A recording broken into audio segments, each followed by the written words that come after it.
Hello, everyone, and welcome to the final episode of Deserted Island Dads. That's right, it's been a busy summer, but it's time to get back into the swing of things. First, we have Historic Fest. You've heard me talk about it. It's just coming up in a couple of weeks, less than 2 weeks, actually. And after Historic Fest, Rich and I will be back with your regularly scheduled episode. Now, this one's coming out a little later than I anticipated. Just crazy work schedule, con prep, and 2 kids running around, a little busy, but this is a good one. My good buddy Art with Trainwreck Games. And I'm not just saying this, I think the quality of his YouTube videos is some of the best out there. It's not the most frequent stuff, but we all have busy lives, so when he does post something, it's pretty great. But all that stuff aside, Art's just a great guy to hang out with, talk to, play RPGs with, play war games. Sit back and enjoy this one. I had a lot of fun with Art, and I had a lot of fun with this series. More fun than I thought, and I think the overall feedback has been good. So if you've enjoyed Deserted Island Dads and want to continue to hear guests where we just talk war games and board games and all the other stuff that life throws at us, let me know, and maybe we'll keep this thing going. So here you go. Without further ado, here's Art, and we'll see you in a couple weeks for History on the Table. Thanks. Hello, friend, and welcome ashore. Welcome to the island. You'll be happy to know that I think I saw Miyazaki go stumbling by. I don't know if it's a good thing. Is that like weird things are going to go on the island? Like, are we going to get stuck in a hunter's dream, or are we just going to have a good time? I feel like it can't be a bad thing, but it's going to get weird. Yeah, probably a little bit weird. Well, things may have gotten just a little bit weirder because we had our good buddy Art recently wash ashore. Art of Trainwreck Games, as well as frequent RPG actual play host and one-time co-host of Advanced After Combat, right? That's right. I did get a shot at the glory. Yeah, they're very kind to have me on. As are you. Thank you for having me here. Yeah, well, thanks for being here. Did I forget anything? Is there anything else you want to plug about yourself? No, it's a pretty short list. I feel like that covers it. Yeah. Well, I know you don't seem to promote it as much as you should, but Art does have an awesome YouTube channel. It's called Trainwreck Games. And just take this compliment. Your video quality is some of the finest looking actual play of war games that I've seen. I appreciate that. It's something I have to say. I mean, I think we've all seen Callendale do videos, and some of us have seen that and taken one thing or another from it. And my background, I mean, you probably know this, but other people might not. You know, I've gone to film school. That was sort of my background. And I think I sort of saw that and I was like, oh, not that I have his ability to work through games, but I do have some knowledge of how to film stuff.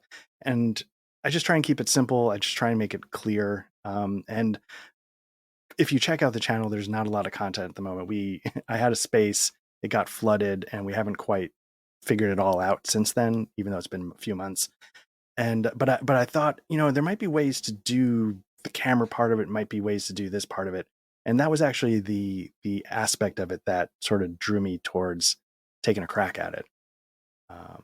Yeah, it's just trying to think of ways to solve not problems, but things I notice in certain other YouTube videos where it's just like, I just want to see the play. I might get motion sick sometimes because I'm a weakling, and a lot of the movement, is a little, Blair Witch sometimes. And I go, oh God. So I was just trying to figure out ways to simplify what you saw. So I appreciate that. Yeah, it's a really slick looking, just a top down view, but you've done it well and you've done it right. And I appreciate those videos. Panzer Grenadier, I'm sure something we're going to talk to you about before the night's over. I don't know if I necessarily, applaud that choice, but we can get into that. Before we get too far, I guess I should say this is the final episode of Deserted Island Dads. Oh. Our kind of filler episodes, but really enjoyable past few weeks interviewing a few different guests where we just talk about Deserted Island games. We'll do the hot seat and we'll just chat about, why we game and all those things. Nice. Yeah, so I guess one thing I thought of when I brought up Miyazaki, like if you did wash ashore with someone, and like assuming like your loved ones are here and all that stuff, and you have the ideal war game partners, like you can assume all that stuff. So then if you could pick one other person to wash ashore. That's an interesting question. Just in general or specifically tailored towards like my my gaming needs. Yeah, I guess take it in either direction. I don't, however you want to go Probably, with it. probably, I would. The person I spend the most time gaming with, not necessarily board gaming with, is my brother.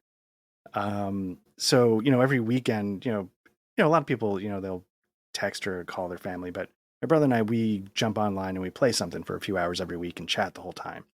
So not to drag him into the dire existence of being stuck on an island, and he'd be like, "Oh God, like I don't want that at all." You're a nice guy, Art, but like, come on. Um, but yeah, probably if it were specifically just people to hang out with, yeah, because I was assuming you meant like more immediate family, like I've got a wife, kids, stuff like Yeah, that. right. Whoever you want to hear. Yeah, but yeah, probably my brother or Abraham Lincoln. Is that the smart answer? Hmm. I But yeah, guess. Like, is that really who you want to spend the rest of your like final days with? I maybe. that puts a spin on it. So whoever is coming, are we getting rescued or are we?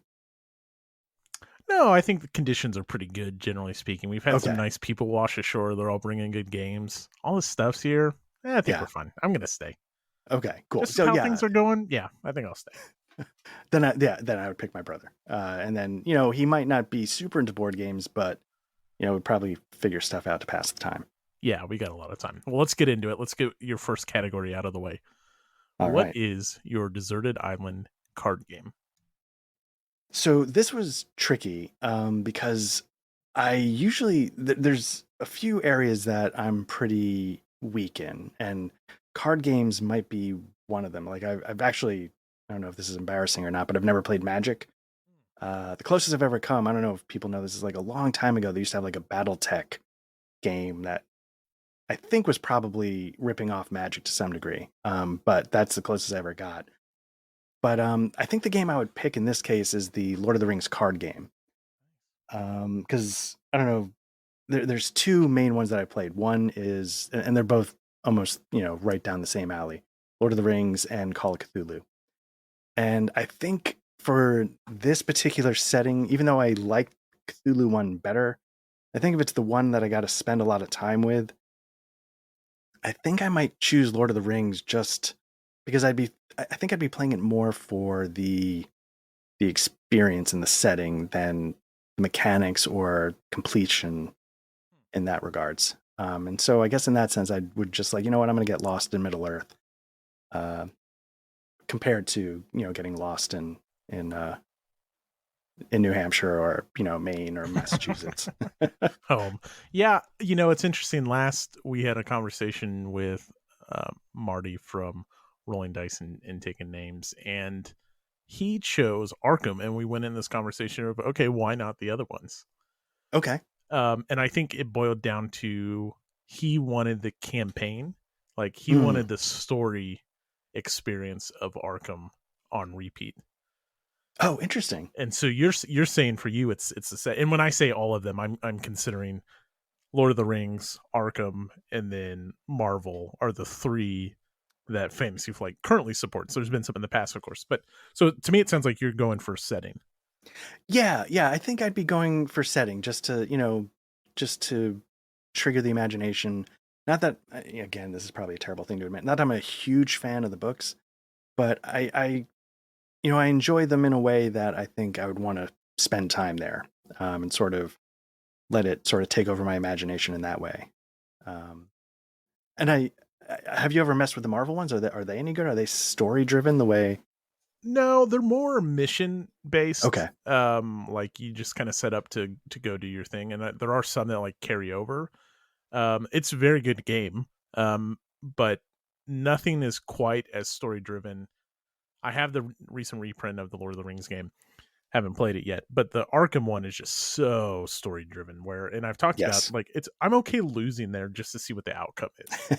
Yes. Yeah. Yeah. I apologize. I don't know, like if you've already covered this ground in other ones, so I apologize if I'm sort of making you recycle other conversations. Um, yeah, that's the trick. Like, I think normal day to day life, I would almost always pick Call of Cthulhu, but there's something I think in this particular case where I know I'm sort of having to get locked in a way, and that for some reason that Lord of the Rings sort of stood out a little bit more when I started thinking about it. Fair. I like it. One thing I forgot to acknowledge at the start is I know it's a Monday night, but we are recording on Memorial Day early. Are you drinking anything tonight? I am. I was mentioning to you earlier, it's really hot here, so I went with a gin and tonic just because I need that hydration. Yeah. So part of it has water in the title, tonic water. So yeah, gin and tonic. How about you? Did you go with something? Yeah, you know what they say, there are no laws when you're drinking claws. And that's where I'm at tonight. I am also then finishing off the recently discussed bottle of Robert Mondavi 1450 at your local liquor store.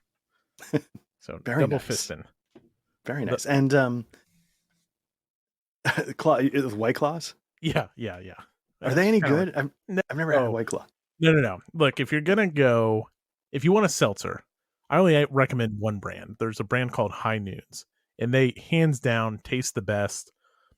White Claws and I'm sure many others just taste like this fake shitty alcohol. Mm-hmm. High Noons tastes like real fruit. Like your watermelon doesn't taste like some fake ass watermelon. It tastes like a real watermelon. Their pineapple one is out of this world, and it doesn't have like any extra sugar. The High Noon ones are like, I don't know who makes them, but they're more natural. Maybe, I don't know. Those are the ones I like. Do we have to say allegedly there? Allegedly natural? Yeah, probably. It's like lowercase natural or something like that. Right. Yeah, I do really like the High Noon, like at the lake or something like that. If you're not trying, I guess it depends on your objectives. Like it's really hard to, get lit off of High Noons and White Claws. Right. But they're good. But that's the thing. If you just want to buzz through 8 hours without going too far over the limit, I guess. Right. Exactly. Oh, that makes sense. All right. Yeah. So this podcast is brought to you by High Noon. If only. It's not. It's actually White Claw. Exactly. Oh man. So you've never played Magic, huh? I have never played Magic. I don't know. Do you know when that game came out? Like when it started becoming a thing? Yeah, 92 was Magic, I think. Oh really? Okay. I think so.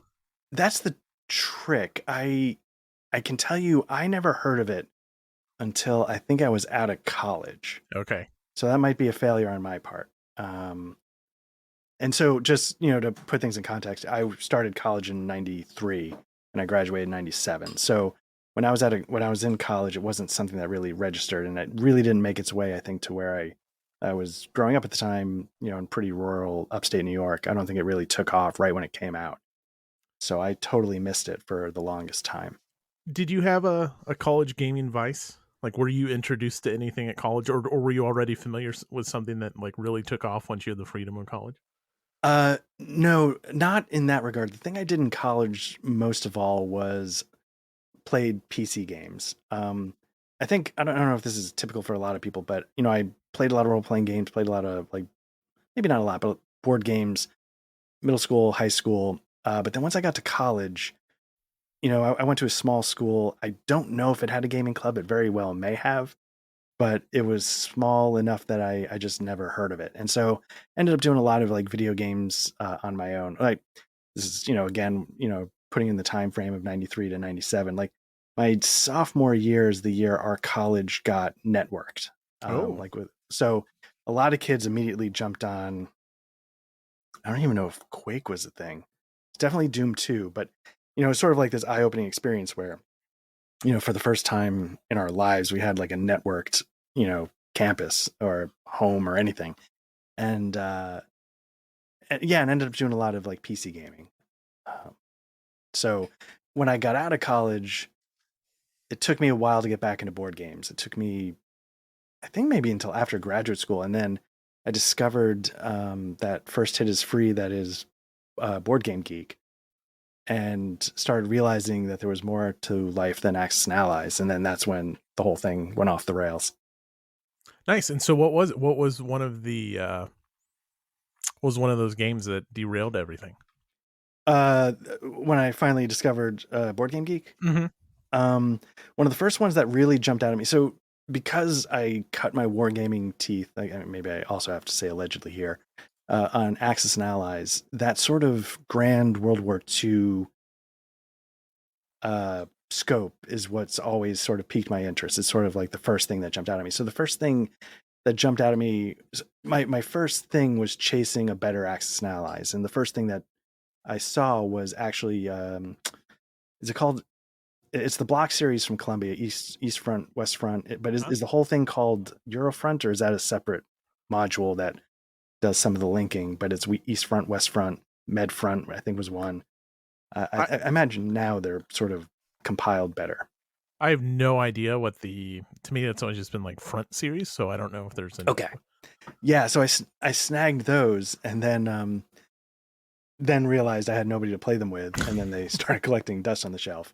And it never occurred to me to like just play both sides, especially not a block game. But at the time, that concept didn't even occur to me to just set it up and go.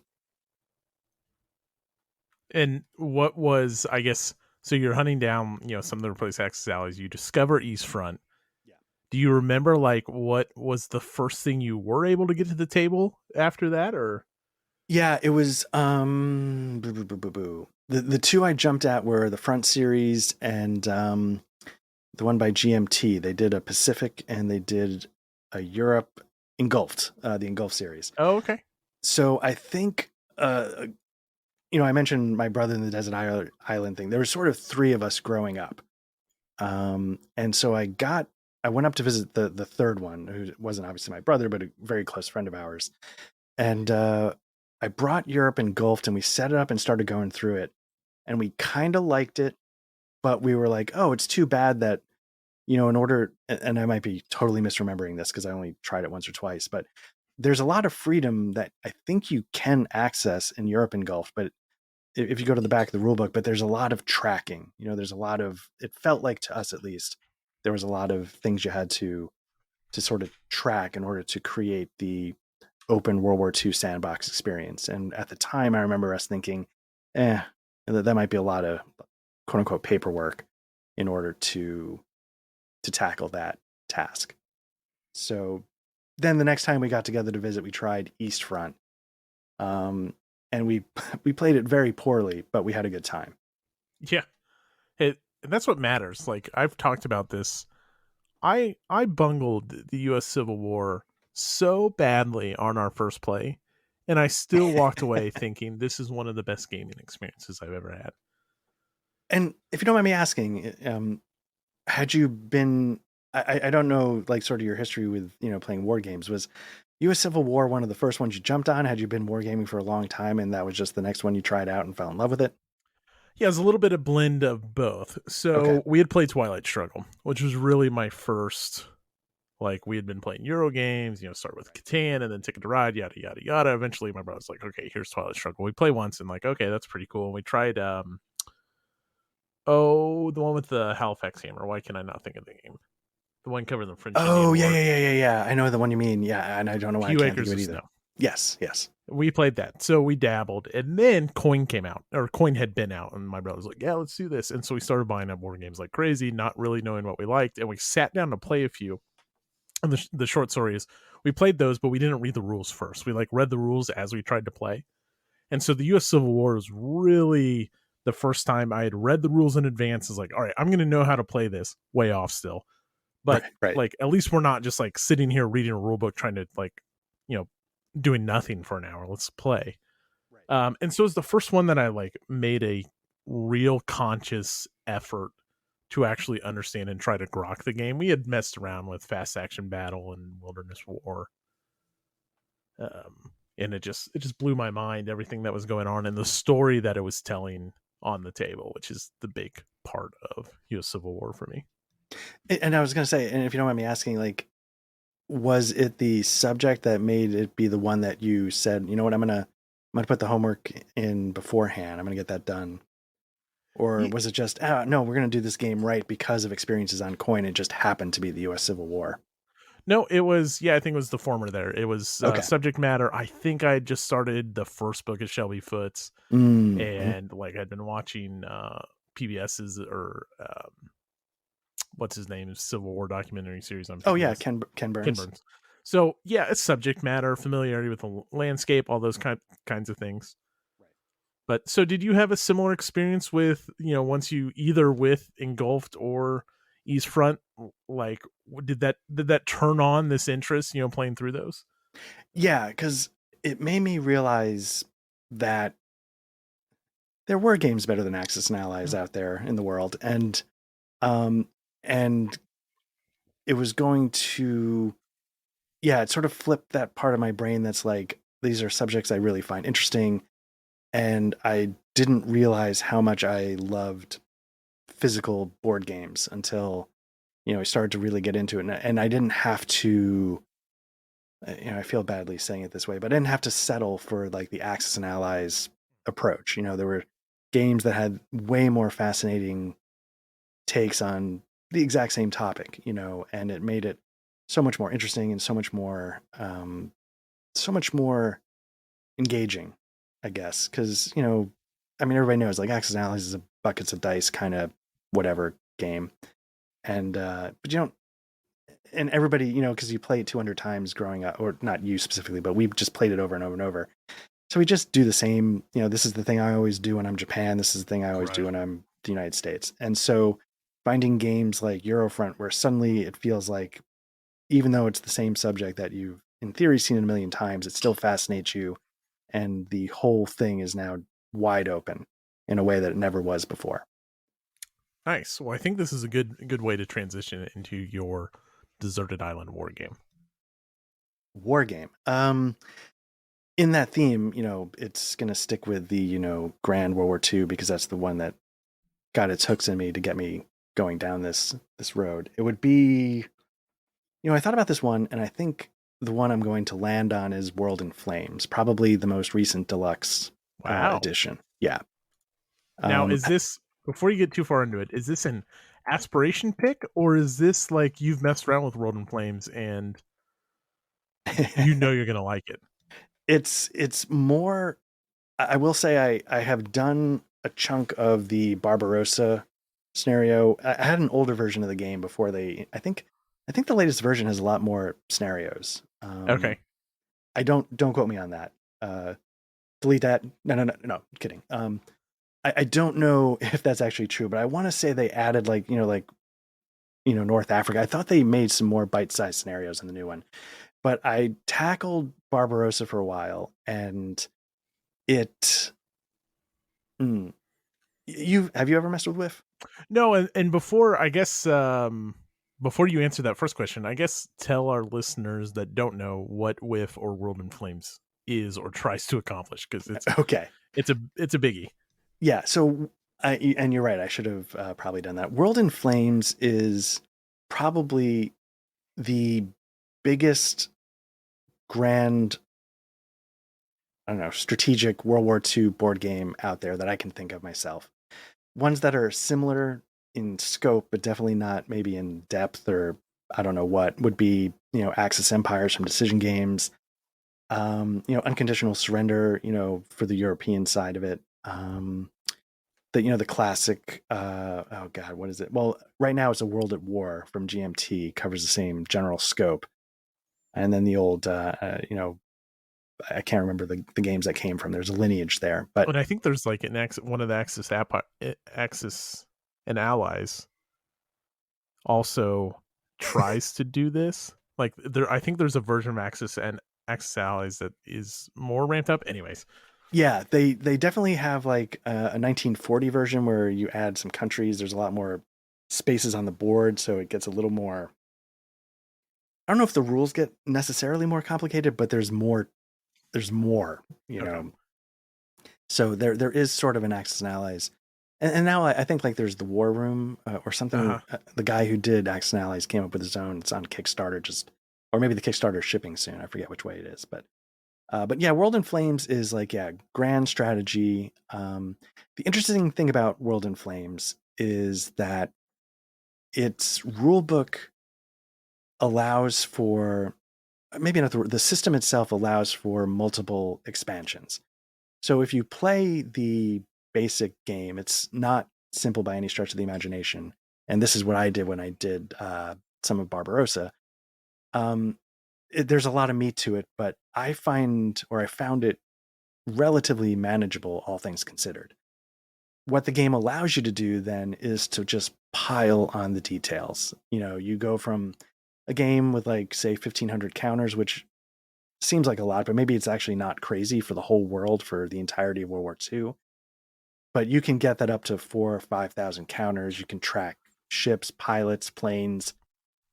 It can get very, very detailed, and that's the aspirational part of being stuck on the desert island, is being able to actually have the time to absorb, to internalize every level of the system. Like, I think you've talked about before, like, what's the author's name? Um, Beaver, Anthony Mhm. Beaver. I know you've read some of his books. Did you ever read his book? I think it was called like literally like the Second World War. Absolutely. It's fantastic. Okay, it's a great book, and it's this great sort of 10,000 foot overview. And the thing I really found fascinating about that book is that even though he was giving you the whole scope of the war, he might spend a couple of pages on an island in the Eastern Mediterranean. Hmm. And then the thing about Anthony Beaver is then you can go read his book on, Greece or D-Day or Stalingrad. And so he sort of telescopes in and out with his writings. And I think Whiff is sort of and again, I might be completely wrong, but it's one of the few games that I can think of that if you want sort of like a broader approach, you play the basic game and it's still a lot to it. But if you really want to telescope in the way like those books do on a specific battle, if you really want to get into the nitty gritty of, what, I'm going to track supply transport boats, or, you know, all these specific things, you can. And one of the things I was considering for this category was Axis Empires, the decision games set for the Pacific and European theaters. But they're just a little too elegant to be the games I take with me when I'm stuck on a desert island, if that makes sense. um, they, I've actually played more of that than I have of World in Flames, and I genuinely really, really like it.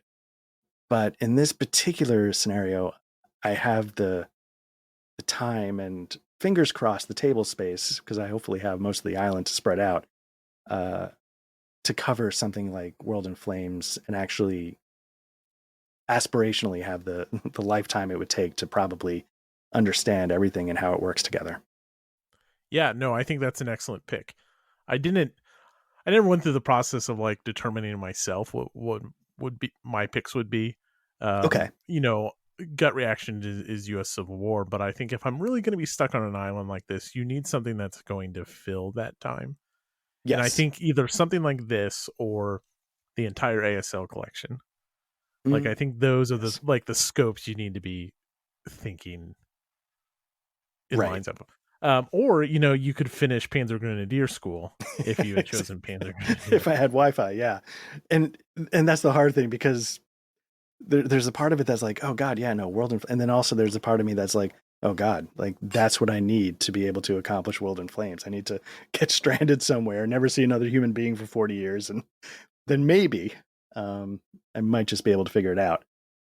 So I made the Um, mistake of telling my wife how expensive World in Flames was, and then pointed the phallic symbol on the front of the cover to her. So it is forever a game that I'll never be able to sneak inside because she will notice the giant yeah, wiener on it and then recall that it's an extremely expensive game. that's the thing. That's the kind of cover that sort of imprints on your memory. Mm-hmm. Like as Yeah. soon as somebody says, "Did you realize that was Yep. a phallic symbol?" They're like, "Now I can't not see it." And then, Yes, folks. If you look at World in Flames, there is a very penis shape on the front of the cover. do you think they knew what they were doing, or Oh do you think? yeah. Okay, I don't know. I think so. yeah. I mean, you hope so. Like otherwise, I don't know. Maybe it just says more about us as a people than if that was an accident. So we've had several interactions online playing RPGs. I've watched you play some war games and stuff, and you have a great taste in games, but I do think you have an interesting taste in games. Like you are playing games that let's just cut to it. Like you're playing Panzer Grenadier when no one else is really playing Panzer Grenadier. Which is, and correct me if I'm wrong, but that's another World War II tactical game. It's published by Avalanche Press, and you've played some Yes. other Avalanche Press games, right? Yeah, I soloed a little bit of their sort of intro to the Second World War, Second World War at Sea. I think the box is called Coral Sea. I Uh-huh. messed around with that a little bit. And so Um, what's the allure, what's the interest in Panzer Grenadier as opposed to, ASL or ATS or even, and I'm not saying that you're not interested in those, but right, right. I can tell you, I a lot of people are going to just shut it off right now. I don't know if I'm interested in ASL. I've given it a couple of tries. The last time that I was willing to give it a try, it was because there was, a friend here in town that he wanted to get into it. And I'm like, you know what? Like, I'm happy to play it. Like, I'll play anything. I'm not picky. And if he really had a passion to play it, I'll happily, you know, be the guy that jumps in. Um, but Panzer Grenadier. So Panzer Grenadier, I think I don't know if it gets unfairly maligned. I don't exactly know what people have to say about it, but it's not what I've heard it described as is sort of the sort of natural evolution of like Panzer Leader and Panzer Blitz from Avalon Hill back in the day. I okay. don't have a ton of experience with those games. I know if people are being honest with them, they're old designs that have loopholes and have probably issues that you have to work around, or quirks that maybe kind of break the game a little bit if you really think about it. Um, and Panzer Grenadier just was at the time this rulebook that was relatively straightforward in a classic war game sense, relatively simple, all things considered, and let you play just about anywhere you wanted in World War II, which, to some degree is what ASL can do. I don't know. For me, the sweet spot was Squad Leader. I preferred Squad Leader to ASL, and Squad Leader never had that scope. So for me, Panzer Grenadier sort of, a lot of the things, there might be a running theme here that sort of pique my imagination. They sort of spark, my imagination. And Panzer Grenadier's potential to be able to play basically any theater anywhere in the world with sort of a simple approach that was not too hard to grasp was the appeal initially. Yeah, so that's, I think that is, I don't know if respectable is the word. By the time this goes live, the Front Towards Enemy episode will be a couple months old. Okay. One of the selling points of Front Towards Enemy for anyone who hasn't listened to that is the barrier of entry is so low compared to even something like Last 100 Yards, but way lower than ATS or ASL. Yeah. And it's still, like, I think it does tactical Vietnam brilliantly. Oh, Like, I'm a really nice. big fan of it. So I think, and Band of Brothers is another Mm. low barrier of entry, and I talked about that in the past before a little bit. But I think there's something to be said about that, like keeping the rules. Like, you can go to ATS at any point you want. Because I did forget, as soon as you said you don't like ASL, you have dabbled in ATS a little bit before, right? Yeah, I've dabbled in ASL and I have played multiple scenarios solo of ATS. Yeah. ATS, the Advanced Heroic System, I would say if I had to pick a tactical system for World War II, it'd be that. I guess it could have been Panzer, but I liked ATS. I felt, had enough meat on the bones with the vehicle combat Mm. and still had sort of that classic squad leader adjacent approach to the infantry. So, and like ASL, it sort of it has scenarios you can go Sure. anywhere in the world. And I will say, I felt like ATS's rulebook. Maybe I should reverse that. The ASL rulebook, I felt it was very daunting to me because I felt like I'm going to spend the rest of my life looking stuff up. And I Right. felt like that when I was a little more you know true to playing ATS a little more regularly, and this is probably true of ASL as well. I felt like I knew just about everything I needed to know 99% of the time. Hmm. It wasn't really 99% of the time, but it felt that way when I played it. Sure. Um, and I've always heard ASL is like, yeah, you know the stuff you need to know, and then you go look up the specifics for the scenario you're about to play, and you're fine. And I guess I never gave it that fair shot. Sure. Well, there's lots of things out there debating over time. You got to play World in Flames at some point. So You can't master them all. Right, right. I can only can't be a spinal surgeon and a heart surgeon. I have to pick have to pick one. That's right. All right, let's do another topic All or right. another deserted island category. Non-war game board game. Let's see. Non war game. I mean, it'd have to be Twilight Struggle. Boom. We just called it. It's categorized. It's not a war game. No, just kidding. Um, didn't think you were going to make news tonight, did you? But you did. um, yeah. So for the record, I don't represent the views of. I've only played Twilight Struggle once. I have no idea. I think for my desert island non. So may I ask for a clarification? Yeah, so Um, anything that's not a war game and not explicitly a card game and not an RPG. so if I picked, do you know the game Descent, like first edition, Yeah. second? Yeah. Yeah, that's If I great. picked the first edition of Descent, am I allowed to have all of the expansions? Totally. Yeah. Assume best conditions. Got it. Okay. Then I would pick the first edition Descent with all the expansions, but namely the two campaigns. I think one was called Road to Legends, and I think the other one was Sea of Blood. Okay. So I don't know if do you have any familiarity with these games? I do, yeah. Okay. Did you ever mess with the first edition? I did not. And so Descent is a dungeon crawl, and I was Yeah. why first edition over second edition? Because the campaigns I think in the first edition are stupid deep. It's almost ridiculous, and I actually kind of like them in a way. I've messed around with the second edition. I know the second edition tried to really. This might be not be true. I've only played second edition a couple times, but I felt like there was some emphasis on trying to create like an overall arc to the little missions you were going on, but there was also an emphasis on playability, quality of life kind of things. The first edition does not always have that, but it does have like it's very time consuming in some ways, which is I think is one of the things they were trying to address in the second edition. But with the Road to Legend, you had sort of this overworld map, and you could move from space to space. You hit a space, it would trigger something. You'd go into the book, and all of a sudden it was like this massive floor plan you'd have to set up. That Hmm. would take forever.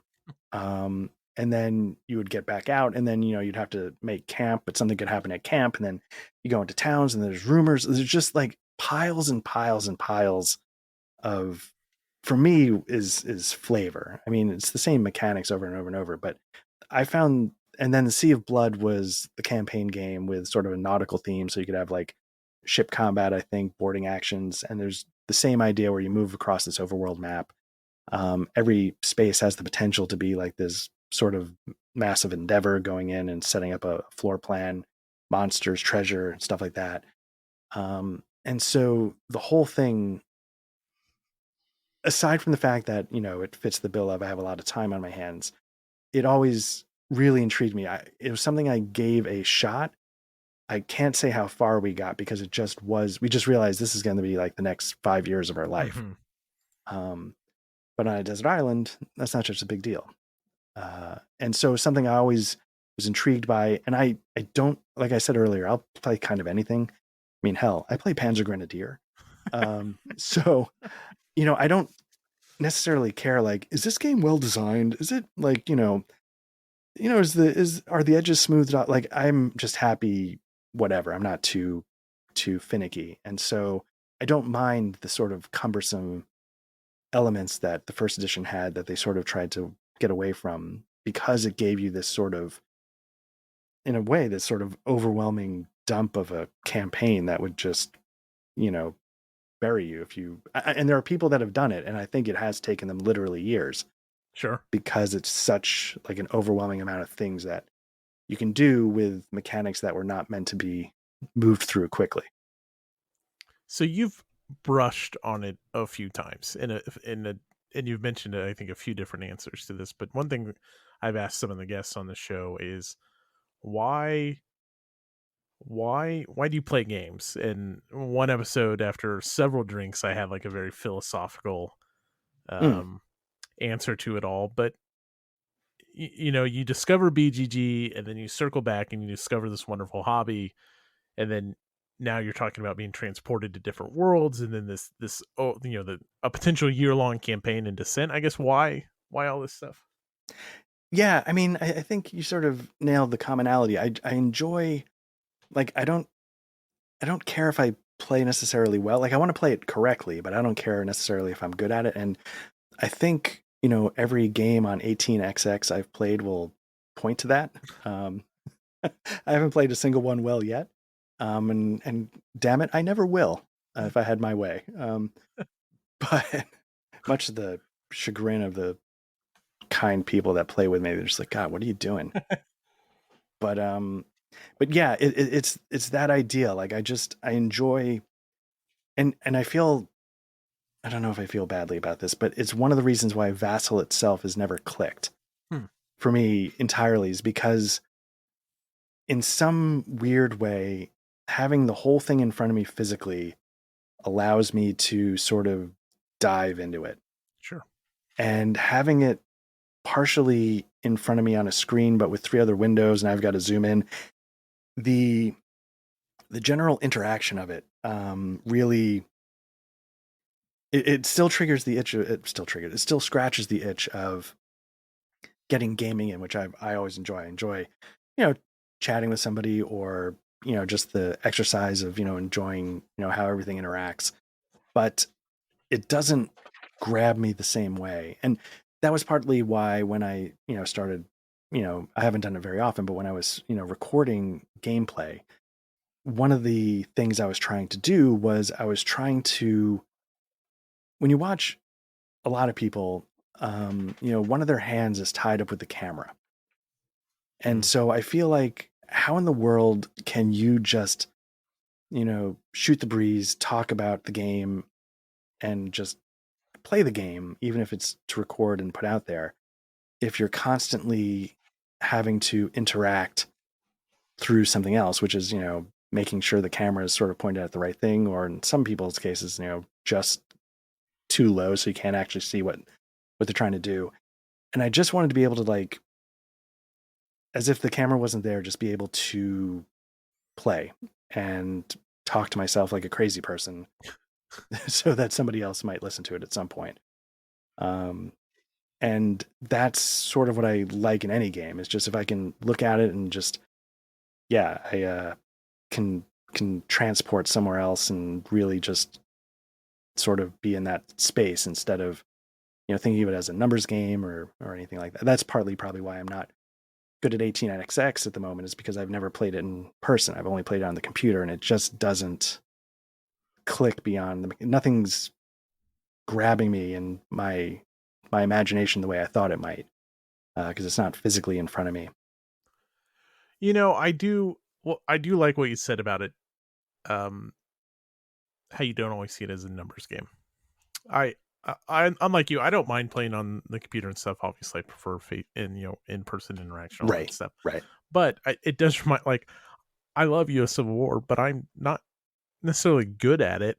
I think I've gotten better, but I will still do things just for the sake of doing things, like send a Union general through the Cumberland Gap just to do it. And that's what I like about, like, again, you know, it's not a sound strategy. Numbers wise, it's probably not the right thing to do to stay on track for the victory, Right.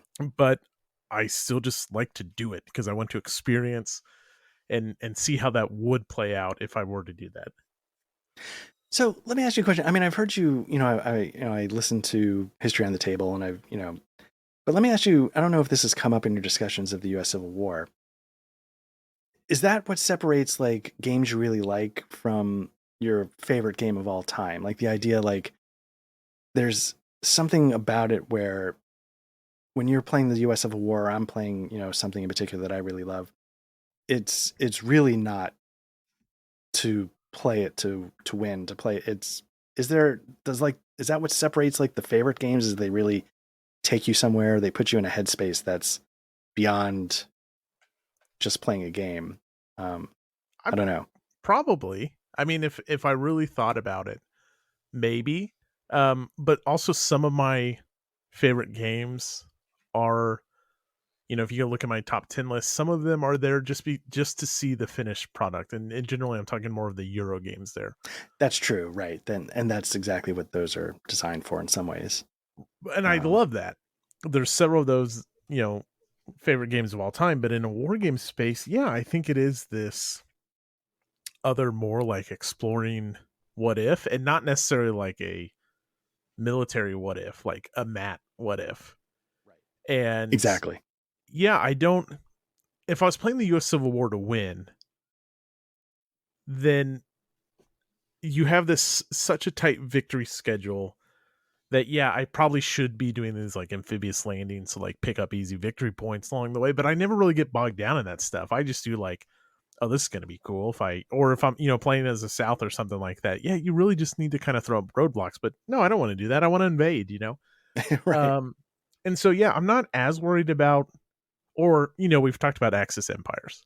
You mentioned it, these grand strategic World War II games. Let's pivot to that. Like, I will, the few times I've played that game, I want to shift and influence countries that I want to join my side because that's what interests me. Not so Right, much as right. like, I don't really need Finland on my side, but that's who I want on my side. So that's what I'm going to go after. Exactly. And and that's the interesting thing, like, um God, what was I gonna say? I apologize. I might have forgotten what I was gonna say. It was about the US Civil War. Um what was did you know right away with the US Civil War? Like the first time you played it, yeah, because I know, like as you described, you put the time in leading into it. But the first time you really dove into it, was it just like this, oh my God, all right. And things were taking you to other places right away, or was it Totally. just okay?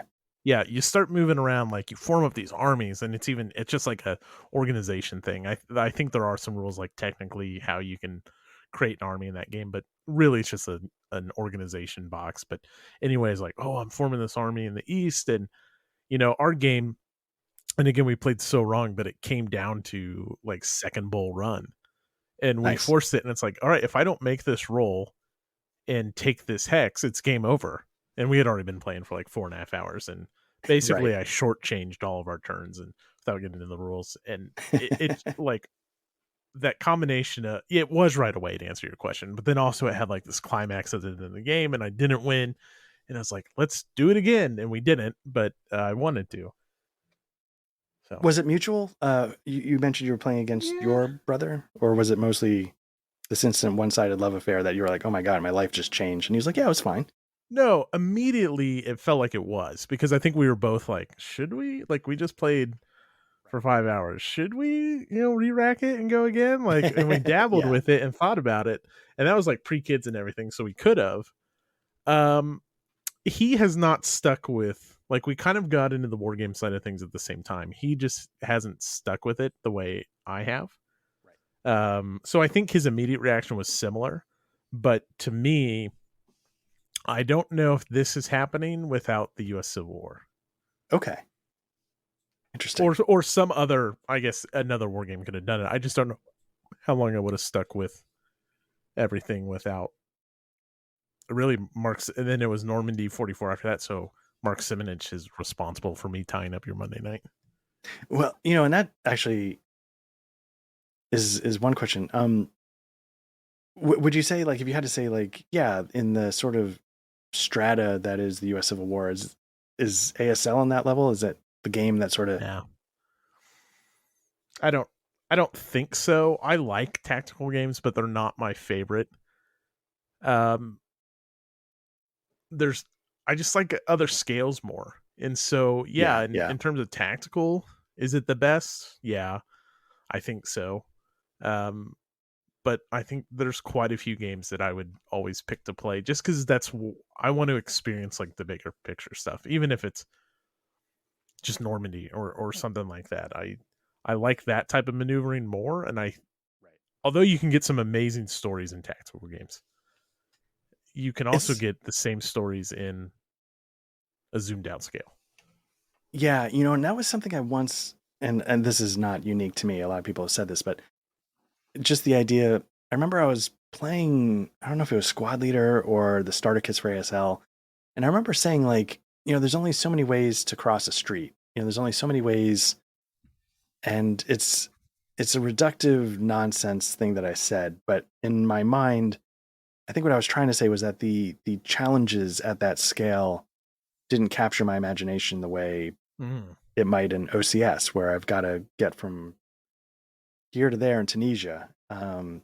Let somebody else worry about how you cross the street and take that house, and because there's this big puzzle here involved that making everything come together uh, strikes me as a lot more interesting. Yeah, I don't think that's. I mean, I would probably agree with you. Um, I do think the story is different. Yeah, But and I guess what I'm saying is I like both stories, but I do think maybe you're right. Or some of it's also like I don't know if I want to learn the strategy yet or the hassle of like I know I should probably put smoke down. And I think a right. lot of ASL players and probably ATS players have the same idea. Like, yeah, smoke's the thing, but do I really like want to waste time putting smoke down? Like, let's just run out there and see what happens. Hopefully, I make it across the street. Yeah, there's one game, and I wish I could remember which one. I was remember reading the rule book, and I thought for some reason like it didn't really deal with smoke at all because if you actually looked at the numbers historically, smoke grenades were not a big Oh part yeah, of, and I can't remember. it could have been the starter set of ASL. I mean, the numbers are hard. It's not automatic in ASL. You got to make the check. Oh, maybe that's what it was. Yes, yes, yes. And it sort of threw in my face something as like all these other games use smoke, and it made and I did appreciate that sort of take where like, hey, yeah, this image you might have in your head is not actual. Um, Right, right. you are wrong, sir. Uh, so and so, well, then so you're mentioning okay, so you take off with the U.S. Civil War, um, but the person across the table is maybe not quite as enamored with it. So how did you keep falling down this depraved hole of you know uh, nerditry and wargaming? How did you sort of keep that path going if for me I had some friends that we went through it and then a lot of it was BGG sort Right. of paving it. Yeah, so that would be similar. Okay. So, like after Civil War, my brother still had an interest for war games for a little while longer. We played Sekigahara. I bounced off Sekigahara the first few plays, and then we also played Cuba Libre, which I did not and do not like at all. Um, And was that immediate? That's just like nope. yeah, Okay. and it turned me like I powered through some coins still, just to see what all the hype was, and finally I found some that I did enjoy. And then eventually, I mean, it's the common link between both of us. I found Advance After Combat, and I played with Leroy Mark. We Oh, played nice. Normandy 44, and so I had messed around with Normandy 44 in person, but then it was kind of that extended game that's like, all right, I played war games, I dabbled in them, and then I took a little bit break, and then I kind of like, oh man, I got to reach out to that guy and like pick up our Normandy 44 game. Yeah. And all during the time of that, I had been eyeing Line of Battle, and then eventually you get the podcast through that. But it was kind of this like once you find once you find your tribe and once you find people with the shared interest, then that's all it takes. And I apologize if you covered this before or if it's not something you want to deal with at the moment. What I was curious, what inspired starting History on the Table? Oh, that's all right. And who's interviewing who here? I'm asking the question, sir. Yeah. So you know what? It was none but heroes. It was Line of Battle. Oh, interesting. Cool. Yeah. All right. So I think I probably around that time I hit Antietam and Shelby Foote's book, and then I read Stephen Sears' book. And then I did the BGG search. What's the best Antietam game? And everyone points you to Line of Battle, and there's some older stuff, and the older Dean Essex stuff as well.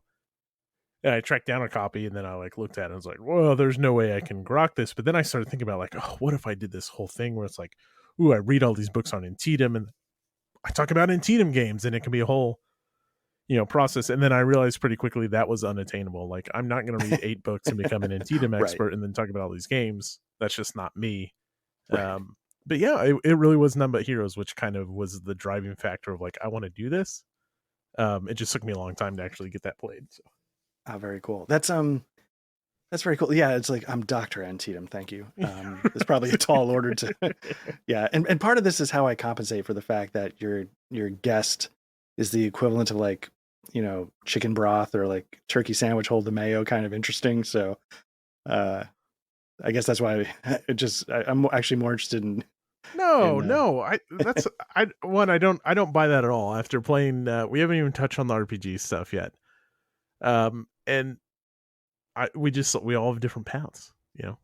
true. I don't know if that's even that interesting. Like, I'm just a dude that got enamored with the Civil War and then started thinking about like, well, I don't grill and I'm not in a band and I Right, don't go right. to therapy, so I better start a podcast. Right. I mean, that's the joke, right? Like Right. podcasts are therapy for white males. Yeah, right.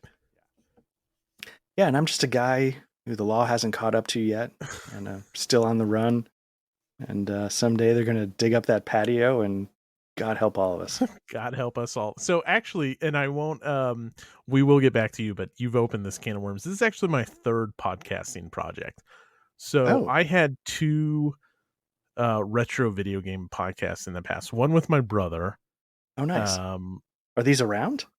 yeah, if you know where to look. I know one of them is for sure because sometimes we got this permission from this guy that did chip tunes Oh, cool. for intro for that one, and like I still go back and listen to our intro because it was really cool.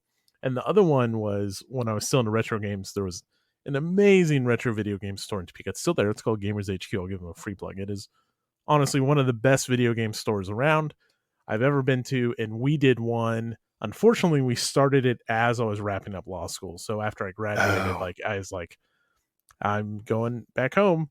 This has been a blast, but that was my second project. So then, like I'd always kind of wanted to do it. It just none of them ever took off or were long term projects.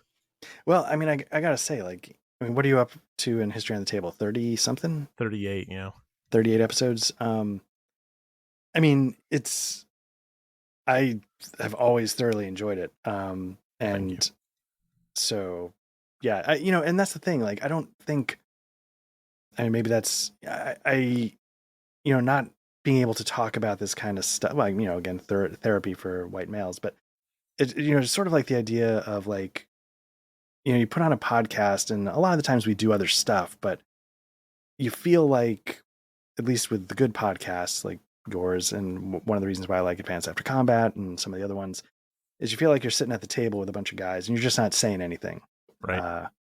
And so, yeah. And so it sort of fills like a space so that you felt like you got to talk about the topic, even though you didn't really actually get to say anything at all.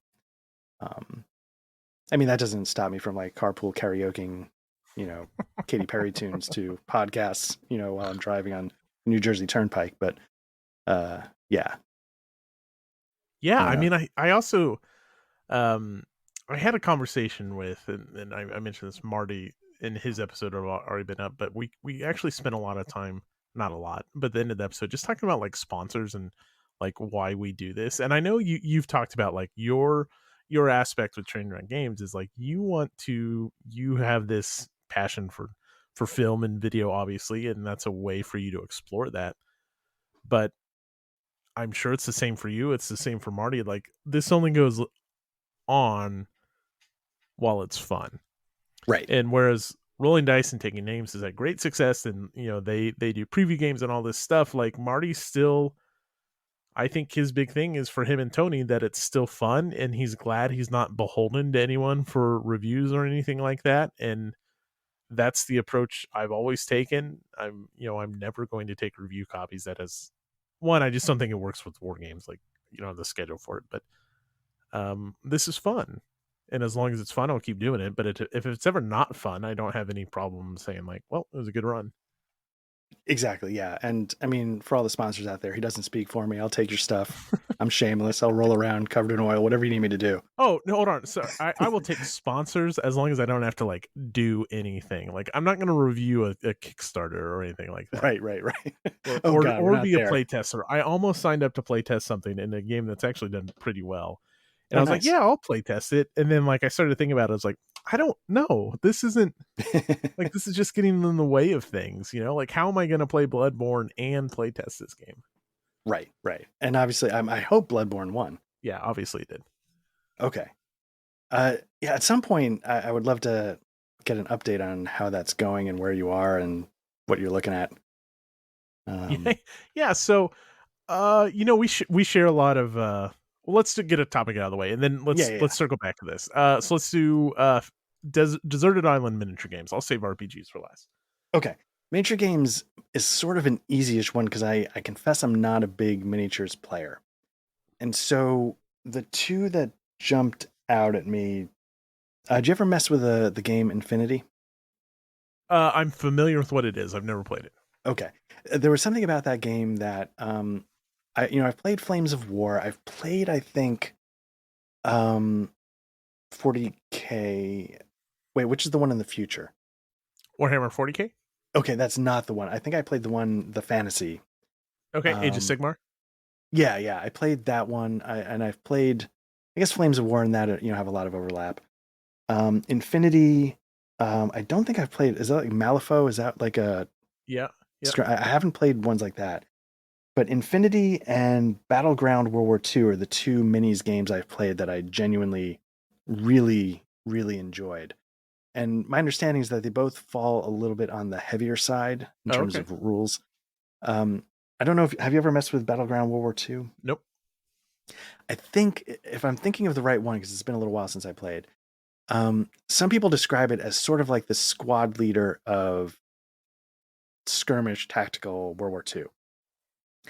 And the rules are a little more complicated, but I feel like in that, so Flames of War,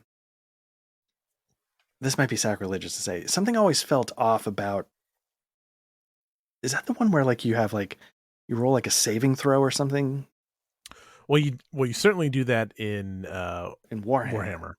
Yeah, and I think Flames of War, it's sort of, I don't know if they renamed it somehow, but somehow I feel like, and I apologize if I'm getting all this wrong. Like I said, it's been a while, but I feel like there's some kind of like defensive die roll you make. Huh. And I was like, that feels completely wrong. And then Battleground World War II. Well, first of all, like, you're on a desert island, so you sort of have some kinds of terrain already there. Just have them storm up the beach or something. Not to trivialize anything, but but yeah, the rules were, a little more involved. They felt more actually tactical in ways that Flames of War never did to me. And and that might just be my fault for not really understanding the game or not appreciating sort of the faster approach that Flames of War takes. But yeah, I probably would choose Battleground World War II. To stick with the theme of World War II across the board for everything. Nice. And yeah, so probably that. And if people are out there and they're looking for something that's, a bit of an involved tactical skirmish game, I think it might Easy 8 might be the people that put the rule book. I'm not sure exactly, but I really enjoyed the times I got to play it. Nice. There you go. Yeah, looks like publisher's Easy 8. Easy 8, yeah. So I'm not crazy. Okay. It was definitely, again, it's a little more involved, but something about it, again, like a lot of these other things, that sort of that depth, sort of again caught my imagination in the way that the more streamlined, simplified things of Flames of War that felt off didn't. Wow. Yeah, I've never heard of this one.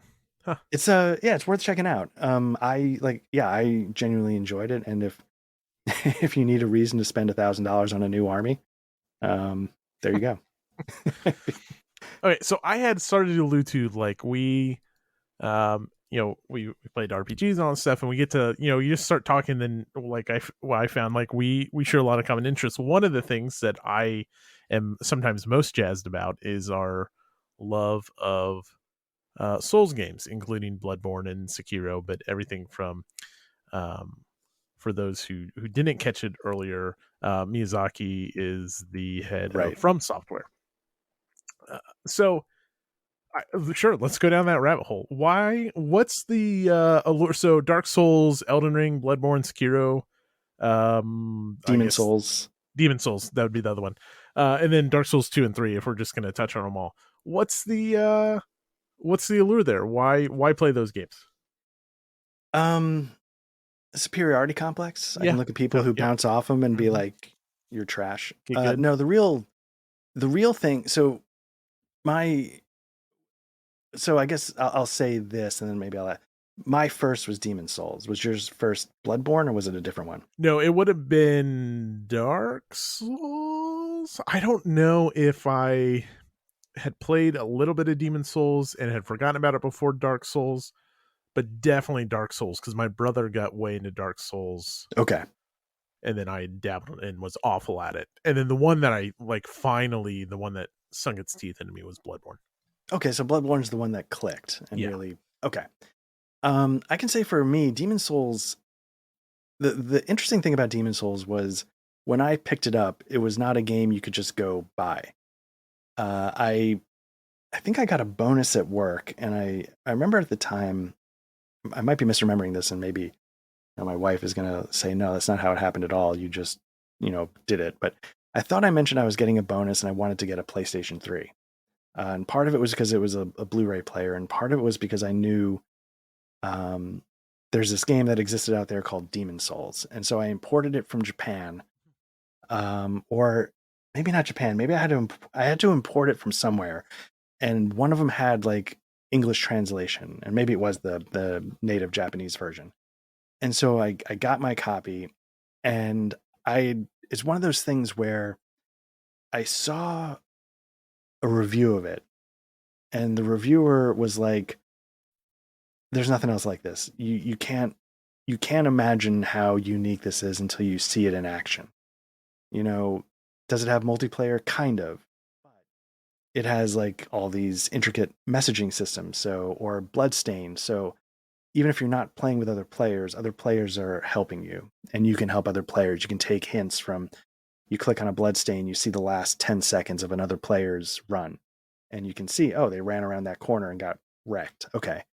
Messages can say like, beware of ambush. They can also, say fourth grade boob jokes, but some of them are actually helpful. And so,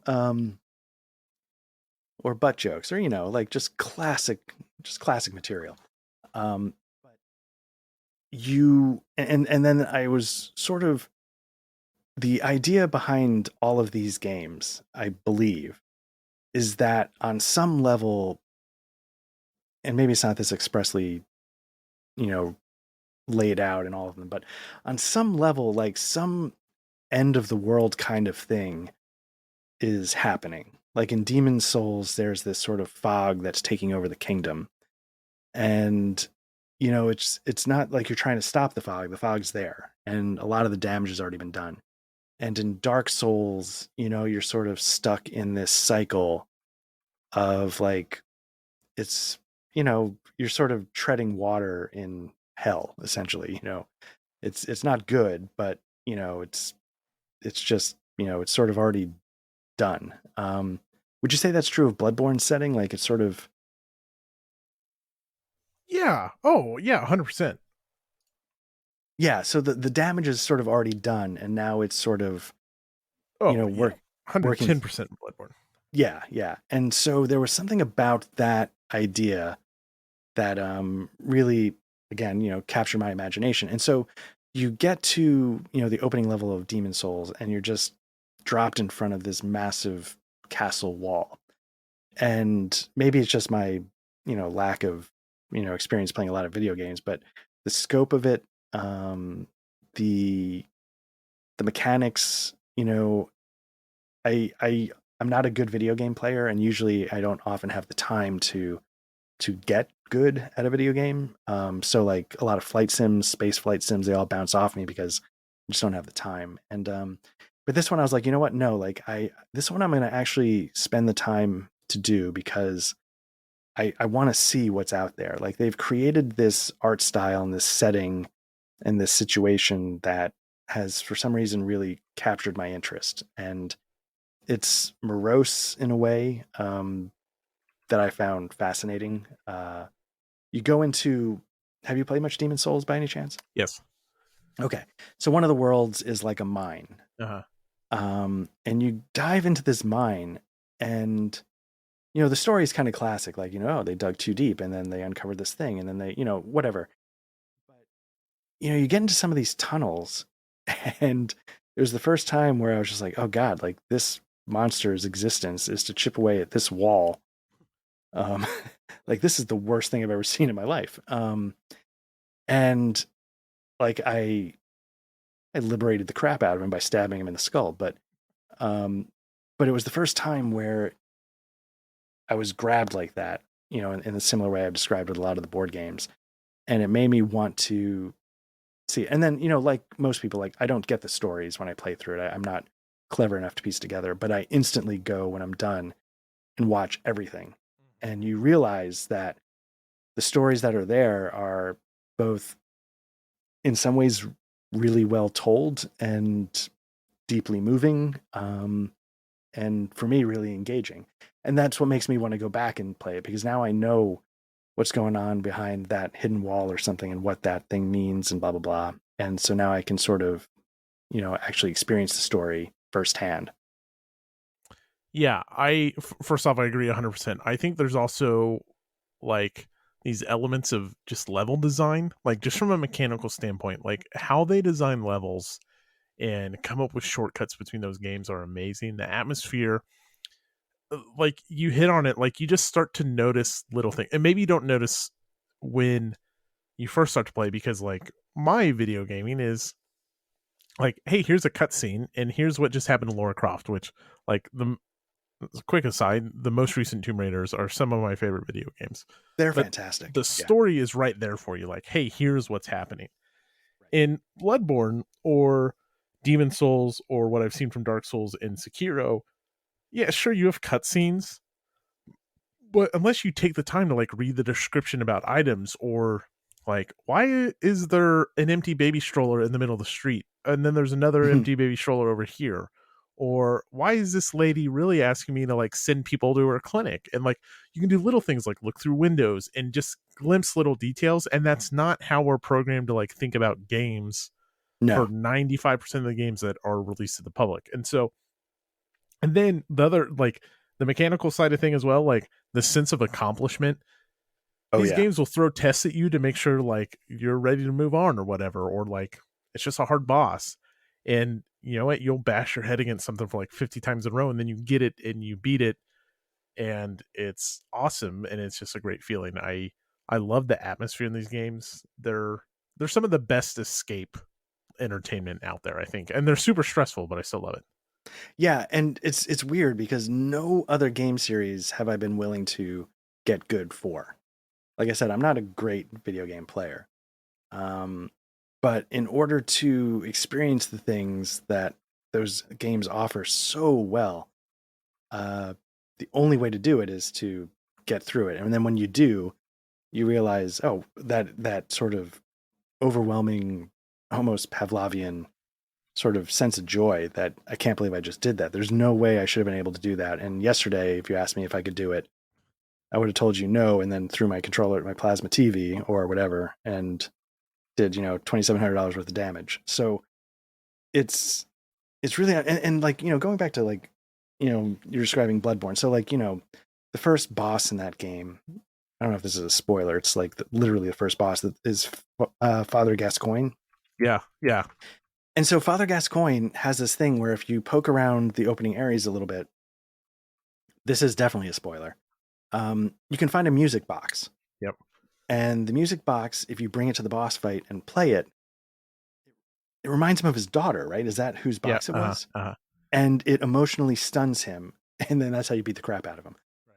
But like, it's that kind of storytelling where, you know, it's not like, 6 waypoints on a map and then, 15 journal entries or a codex in Mass Effect, or it's just if you knocked on the right door, you had a woman, like I think a voice behind the door. Is it his wife? No, it's the girl. It's oh, She's trying to find her parents. that's what it is. Yeah. And so she says, "Take my," right. She offers you her music box to take to her father. It's just like, and those kinds of details are literally almost everything in every Souls game, and I don't know how they do it. And in the most recent one, Elden Ring, I don't feel like they lose sight of that despite introducing it into this massive open world. Um, it's stunning, and I don't know if there's any other games out there that do it. I haven't encountered any myself, I gotta say. Yeah, it just feels so intentional. Like everything is intentional. And you see it in the level design and the little clues or cracks in the details of the doll and the Hunter's Dream and Bloodborne. And I didn't mean I wanted to talk about these games because they are absolutely some of my favorite games, hands down. Yeah. But it is once you get into them and the barrier of entry, just like complex war games or complex anything, it's high. But if you put the money in and you want to invest in a game that way, it's not going to be laid out for you. Right. I mean, gosh, in Bloodborne, you start and you don't even get a weapon. Right. You know, Yeah, and just a creepy guy in a wheelchair pulls up to you. well, no, you wake up, and then you walk down the stairs, and there's Oh, a beast, and right. like you don't like he's big and bloody, and you have no weapons, and like you can get by him, you can even kill him if you're good enough. Um, but then like you still don't get a weapon until you either intentionally go back um, or get to a torch to go back. Anyways, yeah, big fan, So, love them. do you know what happens in Bloodborne if you do get past the beast? Like all the other Souls games, they kill you one way or another because that's Yeah, what you can happens. get to it. You get to it. You either die or you get to the first torch thing. Oh, you Later. can. Oh, okay. I Yeah. wasn't sure. I obviously died. Yeah, you're pretty limited in the path you can go. Okay. You go up the ladder, and then like the very first thing you get up from the ladder is the torch. But even then, like the weapons are white blotches on the ground, and there's nothing that's saying like pick up your weapon here.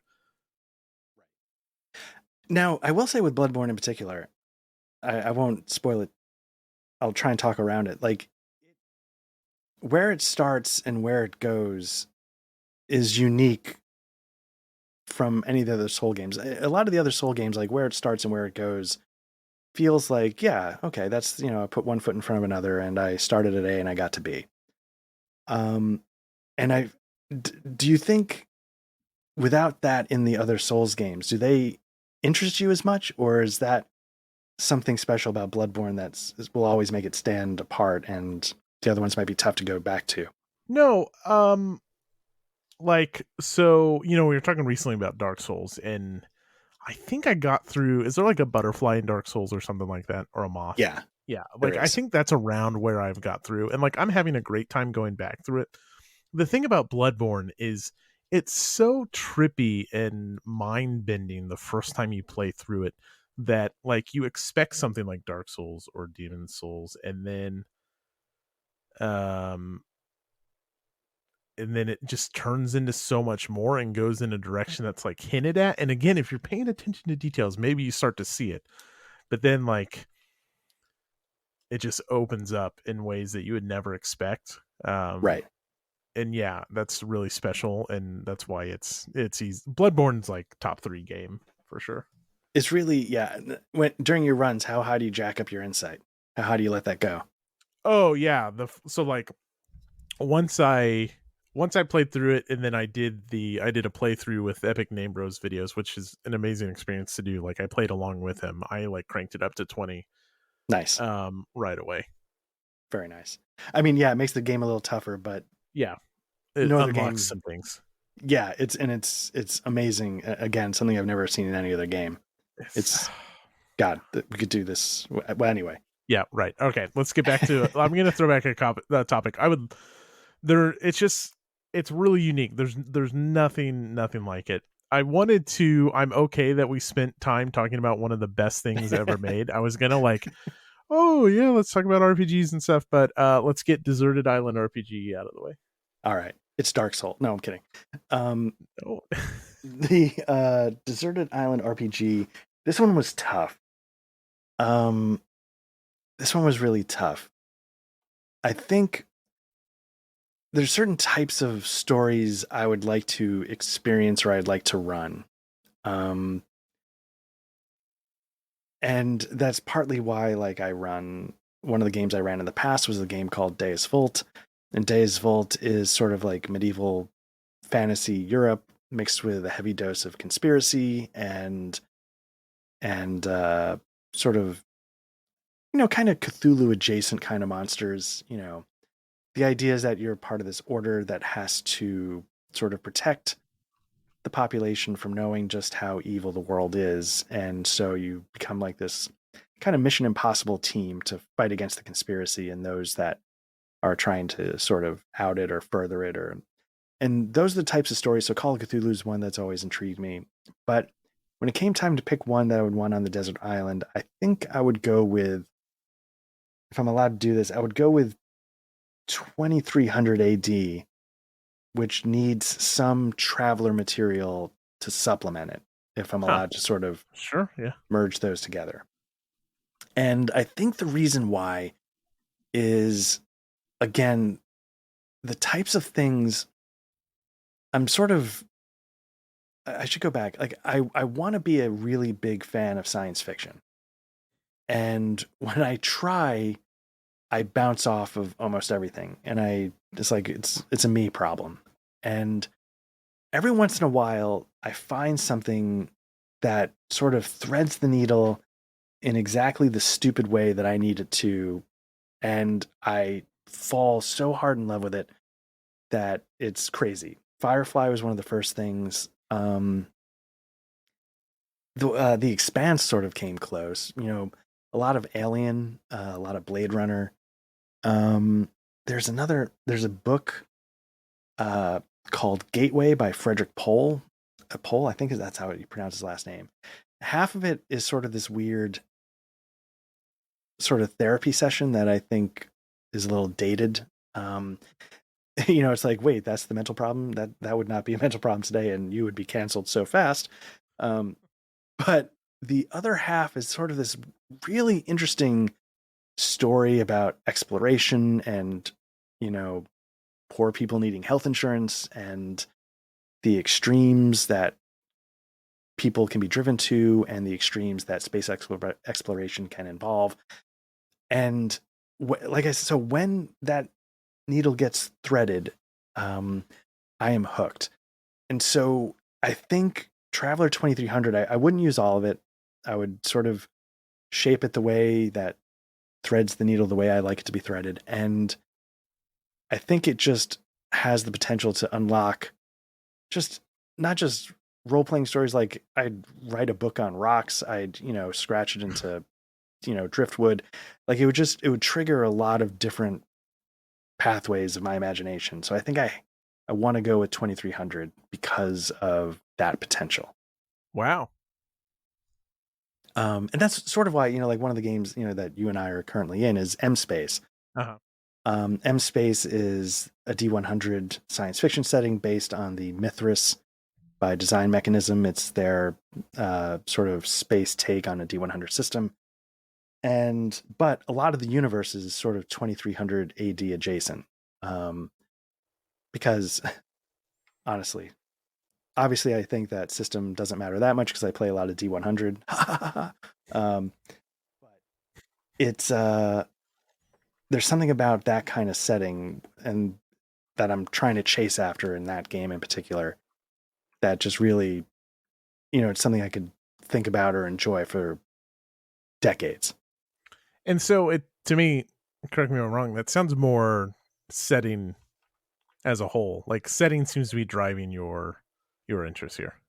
Yeah, and that's kind of true for almost everything. Sure.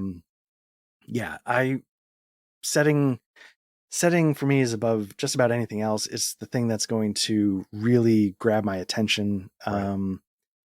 It's what will pull me in because say like you're watching a movie and it's like a character study or something like that's fine and they can be really fascinating. But the setting, if it's a setting that pulls me in, like Alien, like I don't always love the parts involving the xenomorph, but that first half of the first movie where you got guys talking about, I'm not getting paid for this part, that kind of the corporate whatever that exists. It's just, the guys on the space truck, just hauling through space and the conversations, and like I can put myself in that setting, within my imagination in a heartbeat. And Huh. whether it has xenomorphs or doesn't have xenomorphs, it doesn't matter. The setting, if it has xenomorphs, I'm gonna, die by the end of the movie. I'm not the one that's gonna, get into my Right. spacesuit and my underwear. So I'm the one that's gonna like walk backwards down a hallway until I get ripped in half. Right. Right. So um, yeah, but the settings, yeah, they can really get their hooks in me, and then I just start thinking of all these different things, like all these I don't know what, but it starts spinning off in ways, and that's what keeps me completely hooked. Nice. Anything else that you want to mention about RPGs? I was trying to think, like, we've had some great gaming sessions in the past in RPGs, and we also have some great stuff on the horizon wherever M Space is going. We've also talking about settings. The granddaddy of settings, at least for me right now, is Genesis Rebirth, Yes, um, which we have kicked off, but it's on hiatus for the baby, of course. right, right. I don't know. Is there anything that you the Dark Souls, the From Software has thrown me for a loop, but that's not a bad thing at all. Gosh, I could start a side podcast about From Software stuff. Um, Yeah, yeah, anything else about RPGs that we haven't touched on? yeah. So RPGs, I don't know if this is true for you. RPGs are kind of the reason why I don't get more wargaming in Yeah. by 200 to 1. Like it's and I don't know what to think about it. It's war games. This isn't a bad problem to have. War games were something I started to gravitate towards when I realized I didn't have a role playing game group anymore, and so it was something that was triggering the same parts of my imagination, but in a more contained way. Um, but the idea of role playing games was always the thing that hooked me. When I didn't understand what a role playing game could be until because I don't know if this is true for you, but when I was a kid, the kid down the street, my best friend, his older brother got a box set of something. It was D&D, but I don't know which one. And the first thing we ended up doing was just drawing maps on graph paper that we would get 3 rooms in and die. But then when I moved and I mentioned, there was my brother and this third friend, and we were all very close. Playing role playing games with him started to make me understand that the advantage of a role playing is you can kind of do anything, and it's kind of tough to compete with that. Um, it's like playing like say like OCS, and you want to take Tunisia. There's a lot of things you can. Maybe not because I'm a bad OCS player, but like there's a lot of like ways you could try this, you could try that, you could or whiff, like World in Flames, like stuck on a desert island, like I want to see what happens if I like push this production of Airplane later, or I don't know what. Um, but a role playing game, it's not. I understand it's not literally this, but on some level, like the GM says, you walk into a room and there's 2 guys on the other side. Like literally anything can happen and nobody knows what it is. And I don't know of any other game besides a key party that lets you that lets you experience that. Key parties, anything goes, baby. But like I don't I don't know how you compete with that. Um, at least for my particular oddities and preferences. So and so like I said, like part of the reason why I haven't done any more train wreck game stuff is because we haven't quite worked out uh how to have like a dedicated gaming space since we got flooded.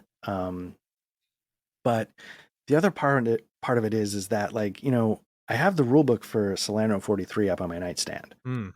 but I also have a couple of rule books because I was trying to think of how to do like an espionage Le Carre spy game. Mm-hmm. And next thing I found myself doing is the spy game. Right. As much as I wanted, like I'm dying to play Salerno 43, but when it's late at night and I'm ready to pick something up to read before I conk out, the thing I want to think about is that sort of wide open, you know, because how are you going to do, like, there's never going to be a board game that says you were going to play. The one I was trying to do was John Le Carre's book, The Looking Glass War. Okay. You're never going to find that in a board game, but I can make that up in a role playing game if I can just figure out how to do it. And it's a puzzle that I don't mind trying to solve. I mean, badly, maybe. I don't know. It could be a train wreck or it may never happen, but at least at the moment, when I'm trying to give my brain something to turn over, that's what it is. And you said, like, do you find, like, I know there are certain people that are like, I need to back off role playing games because it's actually taking away from the thing I want, which is work. Do you ever feel that way, or? Uh, no, because I'm very like, I so I give my brother a hard time about like his very hot and cold and cyclical interests, and like I will also cycle between interests. So like, but I'm like wargaming is always there, or gosh, like Bloodborne. Like I probably picked it up 8 months ago as well and dabbled around for a little bit, and now I'm back into it. So they'll bounce around. I do find like it is so much um it is so much more time consuming depending on, I guess I should say, depending on the games. Like if I'm playing Red Flag over Paris, yeah, that just takes like an hour to play, 30 minutes to play, whatever. That's no big deal. If I'm doing line of battle or front towards enemy and trying to play as much of that as I can, then yeah. And then you throw young kids in the mix, which that's been a conversation through a lot of these conversations, just like playing with young kids and playing with our families and stuff. So then you got to weigh that against, like, obviously I can't play 5 RPGs a night and draw maps Right, and right. read. Like when you're first getting into RPGs, like let's say you're like, all right, I'm going to play D&D 5th edition. Like, well, there's still 200 pages of text you have to go read, and like you got to find time for that and prep if you're running it or just playing it. So Yeah. Well, if you don't mind me asking, like, so the thing that I find incredible, in the, listening to your podcast, talking with you during RPGs, the thing I find incredible, you know, as I, interact with you is obviously your deltoids, but secondly, it's the how do you get so much? When I had my first kid, I it knocked me on my ass, and somehow I feel like I've watched you or listened. You started a gaming convention. You play a lot of RPGs. You get a lot of board gaming in. You have a podcast which requires an active amount of, like, I don't know how you squeezed it all in. It's amazing in a way, because when my first kid came, like, I felt like I'm never gonna get to do anything for myself ever again, um, but in a great way. Uh, yeah, no, I feel that all the time. It was a lot of scaling back. okay, And it was also like props to one having a super supportive family. Like the game convention thing has been like lots of conversations like, should we keep doing this year? And like, well, we have this momentum, let's go for it. Like, we got another one on the way, but you like, we want to build off the first year. So I don't want to like just drop it for 3 years. And then anyways, right. so some of it's just like, you got to stick to it if you want to get anything out of it. Not that I'm trying to get anything out of it. I just want it to be a good time. Anyways, um, as far as like the gaming stuff, like my wife is the freaking sleep whisperer. Like our daughter was Ah, sleeping through the night. So like within cat, are you down here? She's not down here. I was going to ask her like, 3 months, or so, 4 months, maybe. I don't know. I don't remember now, but like she's very routine based. So like our daughter is always asleep. okay, She a few months ago moved to 8 p.m., but she was 7:30 p.m. okay. So that was like, and then usually it's like I work in a small office, and so my lunch break is usually like I'll just get out of the office and like read rules and stuff like Oh, that for nice, my lunch. nice. So Okay, so that, and it helps. I mean, I will say, like, yeah, once. I mean, I know this is a lot of people have kids out there, and obviously people know, like, once your kid starts sleeping through the night to some degree, even if it's like from 1 a.m. till 6 a.m., you sort of get some of that normal feeling return Right. to you, and then you Right. feel like, oh, I am going to survive this, and I will have a life, and Yeah. maybe I'll try reading a book or something, or get a game out. Um, do your eldest is not is it board gaming age or not really? No, we're playing some like Hobbit games and stuff. So Okay, she's 2.5, but really it's more like let's just get that's them out and like just see what she does with it. And like we yeah, usually come up with our own games, which is like her, doing something for a little bit. And nice. yeah, that's good. I'm just trying to how when did you start playing games with your kids? So I'm trying to think. My son. I'm trying to think. I sort of did actually exactly what you just described, where we would have Axis and Allies laying around, and I would pull it out, and I would just let him have the map, and he would just rearrange pieces on. I think this is what he did, and he would just put the pieces on the map and line them up in different ways and stuff like that. And it's kind of interesting, as my kids have gotten older. So I have two kids. My son is 15; he'll be 16 in a couple months. My daughter is 12, and they actually, I think my daughter is more of the gamer than my son. And the thing that she craves the most is actually Dungeons and Dragons, not really board games. They both really like Merchants and Marauders. I don't know if it's like the Pirates of the Caribbean sort of vibe that they got from it that really intrigued them, but they don't love board games. My wife is also not a huge board gamer, but there are some that, they all love Catan. My wife, is it Viticulture? Is that the one about the, Yeah, yeah. yeah. So we tried that with the kids and they didn't love it, but my wife and I were like, oh, this is kind of fun. Um, there's some periodic table board game my son really likes, but it's more because he's, into chemistry. Um, but when it started, I think we were trying to give them something to do that wasn't TV or video games. And, so it's like the dumb ones, like, I mean, I shouldn't say dumb, but like Sorry. Sure. But as soon as like they could do Parcheesi, we sort of dumped Sorry and switched in Parcheesi. But yeah, at this point, my son has a D&D group through friends at the high school. Um, and it's cool. Yeah, like he has a friend, he's in the robotics club, and his friend in the robotics club says, hey, I'm going to start running the Icewind Dale 5th edition campaign. And, my kids had played with their cousins and really loved it. And I feel badly because, my daughter is in 6th grade, and I don't know if there's a gaming club yet. And I don't know if she'd be willing to give it a shot with people like that were strangers at first, but maybe friends later. Mm. She really loves D&D when we play it with our cousins, with her cousins. And that was part of what the pandemic got started. I think the cousins were into D&D first, but I obviously had the books and I was always like, if you ever want to try it, but I didn't want to push it. Um, but when the pandemic kicked in, we realized we're not going to be able to see the cousins as much for a little while. And, looking for a reason to go down one of any of 200 rabbit holes, I was like, I wonder if you could stream this stuff. And so I started figuring out a way to, yeah, like stream D&D so that they could see it in, in where they live, and my kids could be around the table. And my daughters instantly sort of fell in love with it.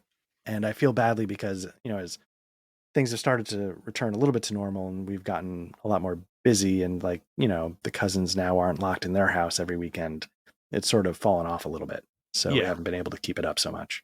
Yeah, Um, it's I've wondered if, you ask like how do you do all this stuff? And one, I don't think it's that much stuff, but two, I do think it's like, oh shit, like once tumbling or ballet or some shit like starts actually met like right now, there's only she doesn't do much. She's in right. bed by 7:30. She's 2.5. Don't Like eat the we light go play socket. right. Yeah, like we go to the park and playground and stuff, but like that's never doing like I'm not scheduling games during that time. And it's like, ah shit, like what's gonna happen when she's like has shit to do? Anyways, Right, like soccer practice, and you got right. to be out there for 2 hours. Yeah, I could see that. I mean, it's not that I did see that. Yeah, but I will say, like, I just I mean, maybe it's just because I'm intensely lazy, but I could not I could not have had the energy to do all the things. Uh, yeah, I don't Well, know. there was also conscious like, all right, something's got to go. And unfortunately, it was RPGs, like a lot of RPG scaling back. One, you got to remember RPGs to me was, new to it 2 years ago.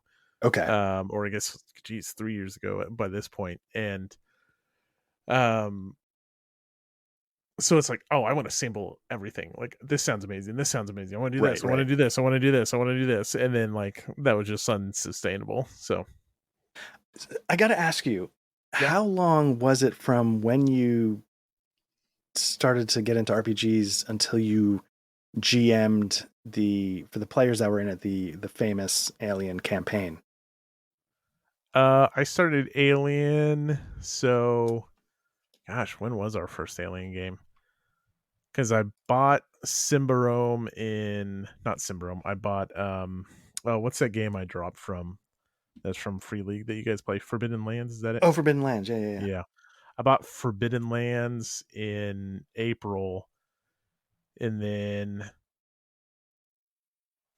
I did Fear Itself was the first like RPG and thing I did that fall. When did we start? The new year after that. So if I bought it in April of 2019, I think we started in January of Right. 2020 or something like that. So the takeaway I'm getting is it doesn't seem like you were that far into this RPG road when you Oh ran no, not at all. Yeah. one of the best campaigns I've ever been in. Oh, So, well, thank you. and then it wasn't just that. Um, I mean, like it wasn't just that. It's when you described what you were thinking for follow-ups, where I was like, "Whoa, this is like a sort of a really interesting." I don't know if you had that from the get-go or if that sort of naturally developed as you ran it, but what you had in mind for later adventures and seasons, or whatever you want to call it, I was like, Yeah, "Oh, that's a really fascinating progression." that came about 50% like I don't know. I was like I had a brainstorming session at work one day and then I was like, "Oh, this is kind of like I knew by that point where I eventually wanted Alien to end. Or at least season 1 for Turgenev's Justice. Right. And then it stormed into like, oh, that's kind of a cool place to end and it'll probably end. I had assumed a lot of death is what I assumed. I won't indicate which way it went, but then it's like, well, that would leave things like up in the air. So then like knowing where it's going to end, which was more or less like a place kind of untouched by civilization, basically gave me like a blank canvas. And not that it was like that thoughtful or anything, but it's like, oh, it'd be really cool to like then revisit those same things. Yeah. And so I don't know. It just kind of brainstorm session popped into my head one day. And so I was, talking earlier about, Alien, all these settings. What was it about Alien that was it just you fan of the movies, or was it the setting, or was it something in the source books that clicked, or Yeah, I think it was a lot more to Free League, so much more than the movies. Like I of course like Alien and Aliens and like the Predator movies and stuff. I do generally like action films, but I'm not like that stuff's you gotta remember that stuff predates me by quite a bit. And okay, so like I yeah. didn't grow up with that stuff and like that wasn't in the zeitgeist. I mean, like I guess AVP was like a big deal when that came out in middle school or something like that. So a lot of it was just like the production quality of the rule book and then the thought of like, I don't know, you're just truckers and they Yeah. give you advice like not everything has to be, you don't have to hit a big bad guy every time. And so that was kind of the thought process. And it's like, okay, so where do I take this? And so I started to think about that, and then Bugs Life popped into my head, and that was the inspiration for the very first adventure. Was you guys doing a Bugs Life thing, and then I don't know, it just kind of took off from there. It spun out. Yeah, Yeah. right. Yeah. Now, are you one of the, if you allow me, are you one of the types of people that are like, I should turn this campaign into a book? Like you, Oh no. some people. Okay, you don't have Oh no. aspirations. So Do you? I mean, like I would love to, not specifically role playing games, but I mean, yeah, like I confess I would love to spend my days getting paid to write. That would be the dream. Sure. Yeah. Um, yeah, if I could be a novelist, that would be amazing. Yeah, but that's hard. I'm lazy, and Yeah, there's key that's parties. exactly all those key parties Call sucking up back. our time. Exactly. I do have big goals for everything I get sucked into. Like, of course, I've thought about Yeah. war games I could design, and then at some point, Scar and Scarf will actually come to fruition, and I'll have an RPG. That's the most realistic one. But even in terms of just like thinking in campaigns, I don't ever really think small. Like, I just throw myself into things. It's like Bloodborne. Like, you start talking about Bloodborne again, like we start talking, and then like now it's like every nap I'm throwing myself into like a Bloodborne. Like, I got last night, I got home, I went in the office to like catch up on some work before the baby comes, and then I was like, I really need to edit this episode, but also I watched this cool video and like forgot about this area in Bloodborne that I want to go back to. Right. Right.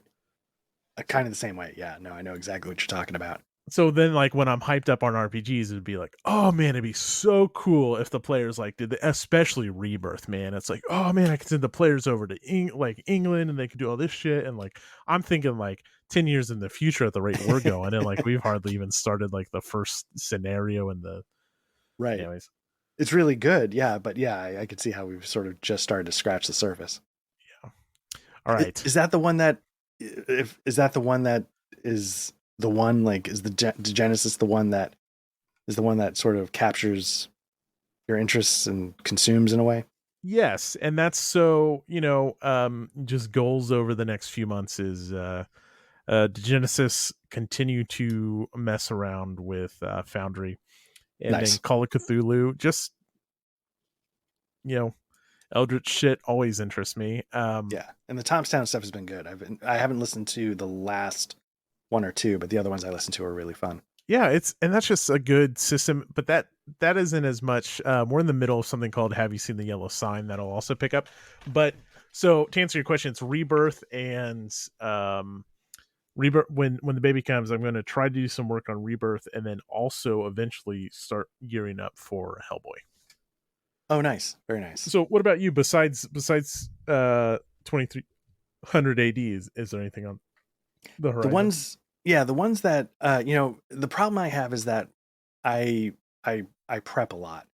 And so by the time I start a game, everything, like with M Space, like I've made all the maps, I've, made all the NPCs, like I have all my notes. So I try and remember everything. I try and reread the rules just so I don't forget too much. But there's not a lot to do. And so what I end up doing is because I am always so fascinated by it, I start prepping something else. And so right now, like I've been prepping like a spy game, and there's also this game that I know you and I have sort of talked about, Shadow of the Demon Lords. Yes. And so I start prepping those, but by the time it's time to run it, it's 6 months later, and then the next thing is like, oh, Call of Cthulhu, I'd like to prep that, or the One Ring. I feel like I feel like I'd like to somehow get a legitimate shot at that one way or another. Um, but yeah, at the moment, the ones that I aside from Salerno 43 on my bedstand and the novel I'm reading, the the RPGs on my nightstand are Shadows of the Demon Lord. The spy stuff, I've sort of done enough of the rules reading so I know how to. I would attempt it. And then Blades in the Dark. Oh, Actually, I nice. just started, and I've heard always nothing but like the best things about the game, and I don't know anything about it. Yeah.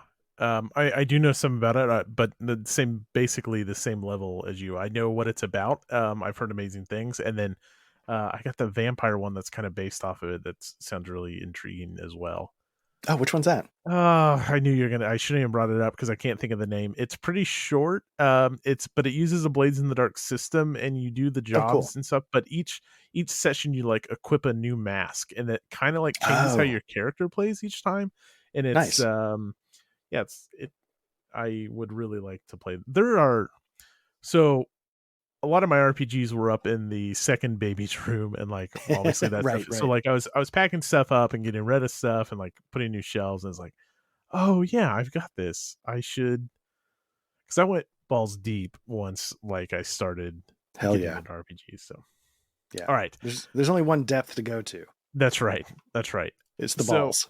I have got to keep this movie. Not that I think one any of these topics I feel like we could just talk about for I forever. apologize. Yeah, I'm dragging And this out. no, you're not dragging this out. But we do have a lightning round to get to, and you know what? It's just this was going to be the debut episode of Gossip Dads, and we're just going to have to continue to scratch that and leave that hanging for all the listeners. But let's do, unless there's anything else that you want to like do a final wrap up on. I'm ready for the hot seat if you are. Let's do the hot seat. Let's do the lightning round. All right. Okay, here we go. So it's just lightning questions. So All right. answer, and we'll probably get off track and keep this thing going for another 3 hours. XOXO lightning round. Yeah. Okay. Favorite shipwreck movie, TV show, or book? Ooh. Man. Movie, TV show, or book, a shipwreck. God, that's nuts. I can tell you it's definitely not Titanic. Fair. I can tell, you know what? I'll say this. I don't know if this is my all-time favorite, but if specifically a shipwreck, I will give, what's the one with Wilson, the volleyball? Oh, Castaway. Yeah, that's not quite a shipwreck, but I give that movie a lot of credit because it's like one guy talking to a volleyball for like an hour and a half. And on paper, like, this is stupid. And it's solid. And then when the volleyball floats away, a spoiler, like, gut wrenching. People are crying over a stupid volleyball. And I was like, you know what? They did something there. So I'll say Castaway, or a long, long time ago, the very first movie I ever saw, I was literally like 2.5 years old. It's called like The Brothers something. It's about 5 brothers. It's a World War II movie based on a true story. It's the reason why brothers can't be in the same unit, because there are these 5, the brothers something. There's 5 brothers on a ship, and the ship went down. And the brothers Sullivan, and they all sadly passed away. It's not quite the same idea, but I found it, again, it's the very first movie I ever saw. It's always stuck in my mind for some reason. It's technically about a shipwreck in a way, but the actual answer for me is Castaway, because I feel like on paper it shouldn't work in any way. Would you count The Martian? Sure. Yeah. You know what? Maybe if The Martian counts, I'll go with that, because that movie is just a hell of a lot of fun. Yeah. Yeah. So I'll say The Martian if that's allowed. Nice. Yeah. Sure. I'll take it. There's no rules. It took a 7-minute lightning answer. There you go. Well, over the last 2 or 3 hours, I've painfully glanced over the TV to watch the Canes lose Game 7. So I'll ask you, the Rangers are in. Who wins the Stanley Cup this year? I'm going to say the Rangers. Actually, not 100% sure who they're going to play, but being somebody in the tri-state New York, New Jersey area, the Rangers were my first hockey team before the Devils came into existence, and then I had to switch to the Devils because I was here in Jersey. Sure. So I'll go the Rangers. Okay. Tiki Bar Brewery. Probably. You know what? I'm going to say a Tiki Bar. I don't know if that's in my head. I'm wearing a dumb shirt. I'm drinking dumb stuff. I don't know if that's the right thing for a Tiki Bar, but in my head, I'm just having a lot more fun somehow. I'll take it. Favorite cocktail? It's a gin and tonic. That counts as a cocktail, right? Just to be 100% sure. I'm not a huge drinker, but a gin and tonic, I find nothing is easier for me to drink. So it's probably like the worst dangerous gateway, but it's also my favorite. Nice. What's a game you've always wanted to play but haven't? Game I've always wanted to play but haven't would have to be, well, the full campaign of Whiff, but if it's one I have not touched at all, I would have to say I'm going to pick an OCS title, and I will pick probably Korea. Nice. Last great book you've read? Let's see. The last great book I've read, it's tough because I tend to reread books, and I can't remember. One of the last great books I've read was actually Graham Greene's Our Man in Havana. During the pandemic, I've kind of gone with like sort of dumber books, Okay. if that makes sense. Just like turn your brain off kind of stuff. Sure. I feel like I've tried to tackle some good ones though, and just, I reread like The Spy Who Came in from the Cold, Mm. but Mhm. for the first time, probably, you know what? I'll say, I think I read, uh, it's by Murakami, 198Q or something like Oh, that. yeah. I know what you're talking about. Maybe I read that after Our Man in Havana, and I was blown away by it. So I'll Nice. say that one. Favorite fiction book? The Name of the Rose by Umberto Eco. Favorite nonfiction? Favorite nonfiction is probably, that one's a little trickier. I loved the Army at Dawn trilogy. Oh, nice. Um, I don't know. I don't know if that's an answer a lot of people would pick, but there was something, especially. I mean, the first one obviously won, the Pulitzer Prize, so it's not nothing. But there was just something very approachable about that book. There were times where I was like laughing out loud, because I think the author really likes Patton, and he's a fun character to, he makes Patton's a funny guy. So I would say the first one in particular, but that Army at Dawn trilogy I really enjoyed. Nice. If you could have one movie on the island, what would you take? One movie. This is a tough choice. My favorite movie is one that a lot of people laugh at me for, but it's The Thin Red Line. Okay. I Huh. love that movie, but I think if I'm going to watch one on repeat, it might be the last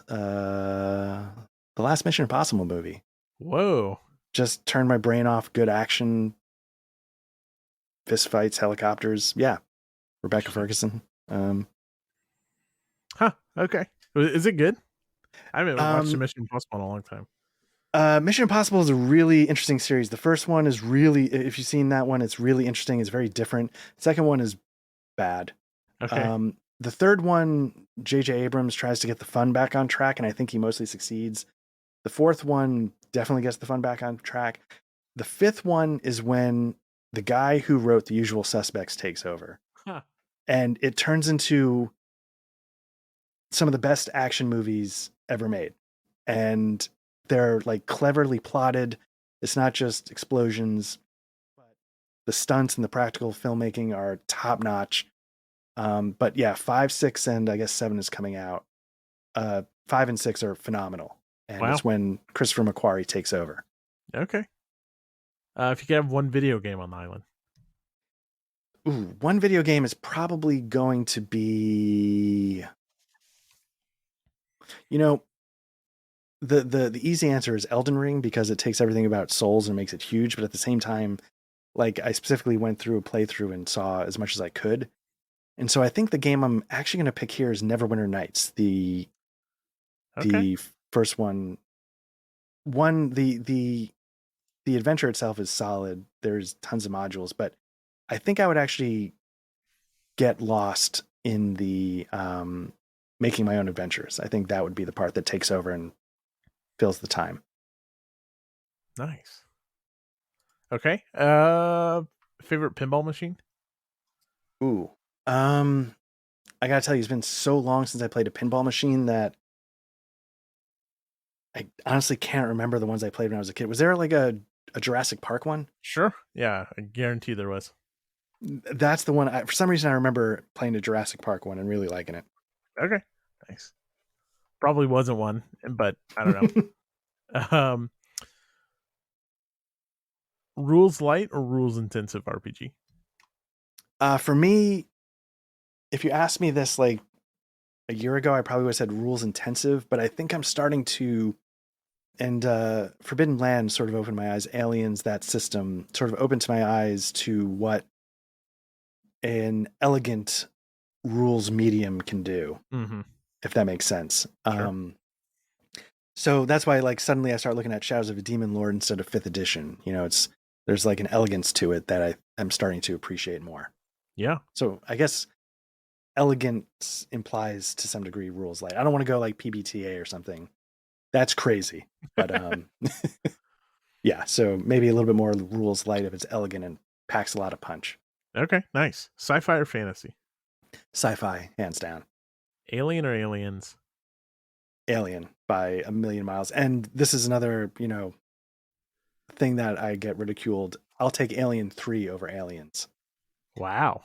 Yeah, because Alien 3, I feel like at least tries to go for the vibe that the first one established, where the second one just is like a pair of truck nuts with guns. It's just it's not really the same thing. So that's yeah, it's not the better movie, but it's the Alien universe as I picture it in the third one, not Fair, the second so much. fair. D100 or D20? I prefer D100 because on some level they're sort of the same thing. D100 is a little more granular, and the reason why I actually like D100 systems is because I feel like it's just a very instant way for people to understand Mm, their chance of doing something. It's fair. just like, yeah, it's like it's 80%. I mean, as like, Nate Silver 538 will tell you, people actually don't understand what, 80% means. But I think we've internalized it and it just feels like a very natural way to decide something. Okay. Best city to get barbecue? Uh so I know the best city I've ever had barbecue in is Nashville, but Okay. I have not had Kansas City. I have not been to Texas and had I've been to Texas once or twice, but I've never had barbecue. But Nashville is where I had the best barbecue when I lived there. That's a respectable answer, as long as you didn't say like, Portland. No. yeah, or like, yeah, right, Jersey City or something like that. I don't know. Right. There is decent barbecue obviously in New York City. And one of the best places in New York City actually started in upstate New York, which is bizarre to think that Syracuse sort of exported one of the best barbecue places to New York City, but it's a Dinosaur Barbecue. Huh. Okay. The Pacific or Band of Brothers?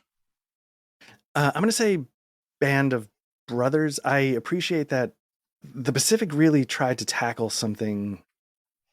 Um, it was going to be hard to do. Like Band of Brothers sort of picked this very specific slice and executed it really well.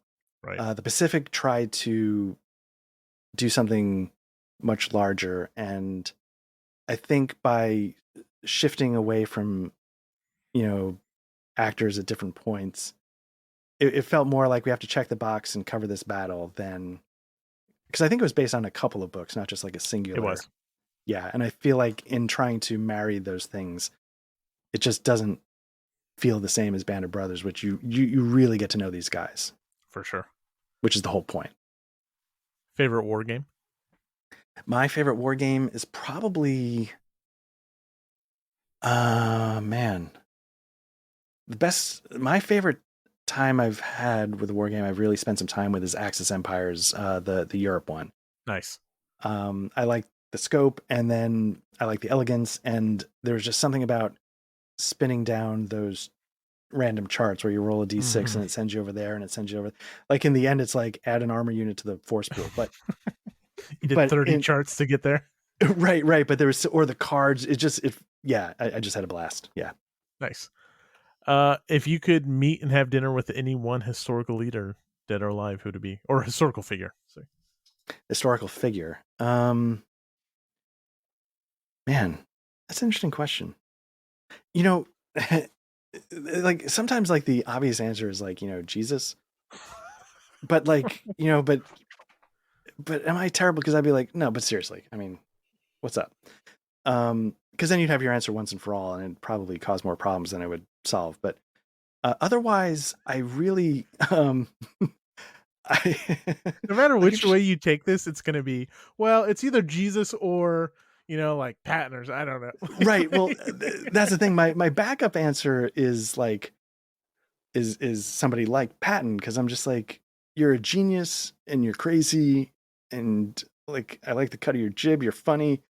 Um, so maybe my real answer is Patton. Uh, Okay.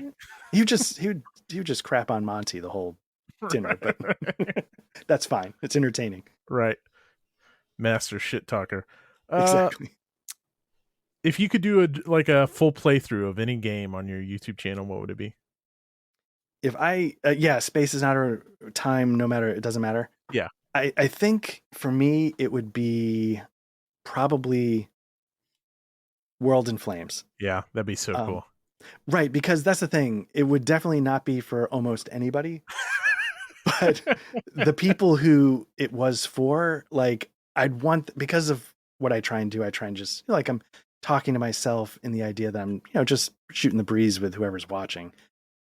It would just be, I would hope they would get the feeling that we're just hanging around the table playing this game, and they would get some idea of what it was like to sit around a table and play that game, because it's one that probably a lot of people can't do that. Nice. Favorite TV show? The Wire. Okay, that's gonna do it. That's the hot seat. Nice. Did I get them right? Yeah, 50-50, we'll say. I got a 3. Turns out the correct answer was Jesus, not Patton, is what we were looking for. Yeah, nice. All right. Very nice. Well, I really appreciate this. Thank you. Yeah, no, thank you. This is not supposed to be this is supposed to be about you, but I enjoyed the questions and the dialogue, and I love when people who are passionate about things start talking about things, and I've mentioned this in other Deserted Island Dads already, but it's worth mentioning again. Like, hearing people geek out about things is just, it's so fun to me. Like, just hearing you get either excited about RPGs or even like the Dark Souls stuff is just like, because then now I'm thinking, like, now I'm looking at the clock, like, I gotta go back to work tomorrow. It's gonna be a busy day, like one of my last days in the office. Yeah. But It's it also would be only 10 cool to like o'clock. go after Bloodstarved Beast tonight, Yeah, you could probably do it in a couple hours, right? And that's midnight, and then you can still get like 4 hours of sleep, or I don't know what. So thank you for doing this. I really I Absolutely. appreciate it, and enjoyed the things that you're passionate about, and just the dialogue and all that stuff. Is there anything else you want to plug or say anything before we wrap it up? No, just that to sort of throw that back at you. I continue to enjoy History on the Table with you and Rich, and I look forward to every episode, and because it's the same thing. It's like listening to you guys sort of geek out a little bit about the war games, which is, or hockey or train, whatever. It's just, Right. it's always good to, again, sort of get the feeling like you're sitting around a table with two guys, even though you don't get to do much of the talking. Yeah, but at least, yeah. Well, that's good. I'll just say thank you for that. It's good. I enjoyed as well, and I think Rich and I's best episodes and the most fun I have is when we get passionate about something or get really into something. That's when it's the most fun for me too. So Yeah, I always like it, just really quick. Like, I always look forward to the list where you don't have I feel like this is a 15, like where you're sort of like both saying like, I'm not 100% sure where this is going to go. And then you start the negotiation a little bit. yeah. Yeah. Anyway, All right. but yeah, I appreciate it. And yeah, thank you again. Yeah, no, thank you.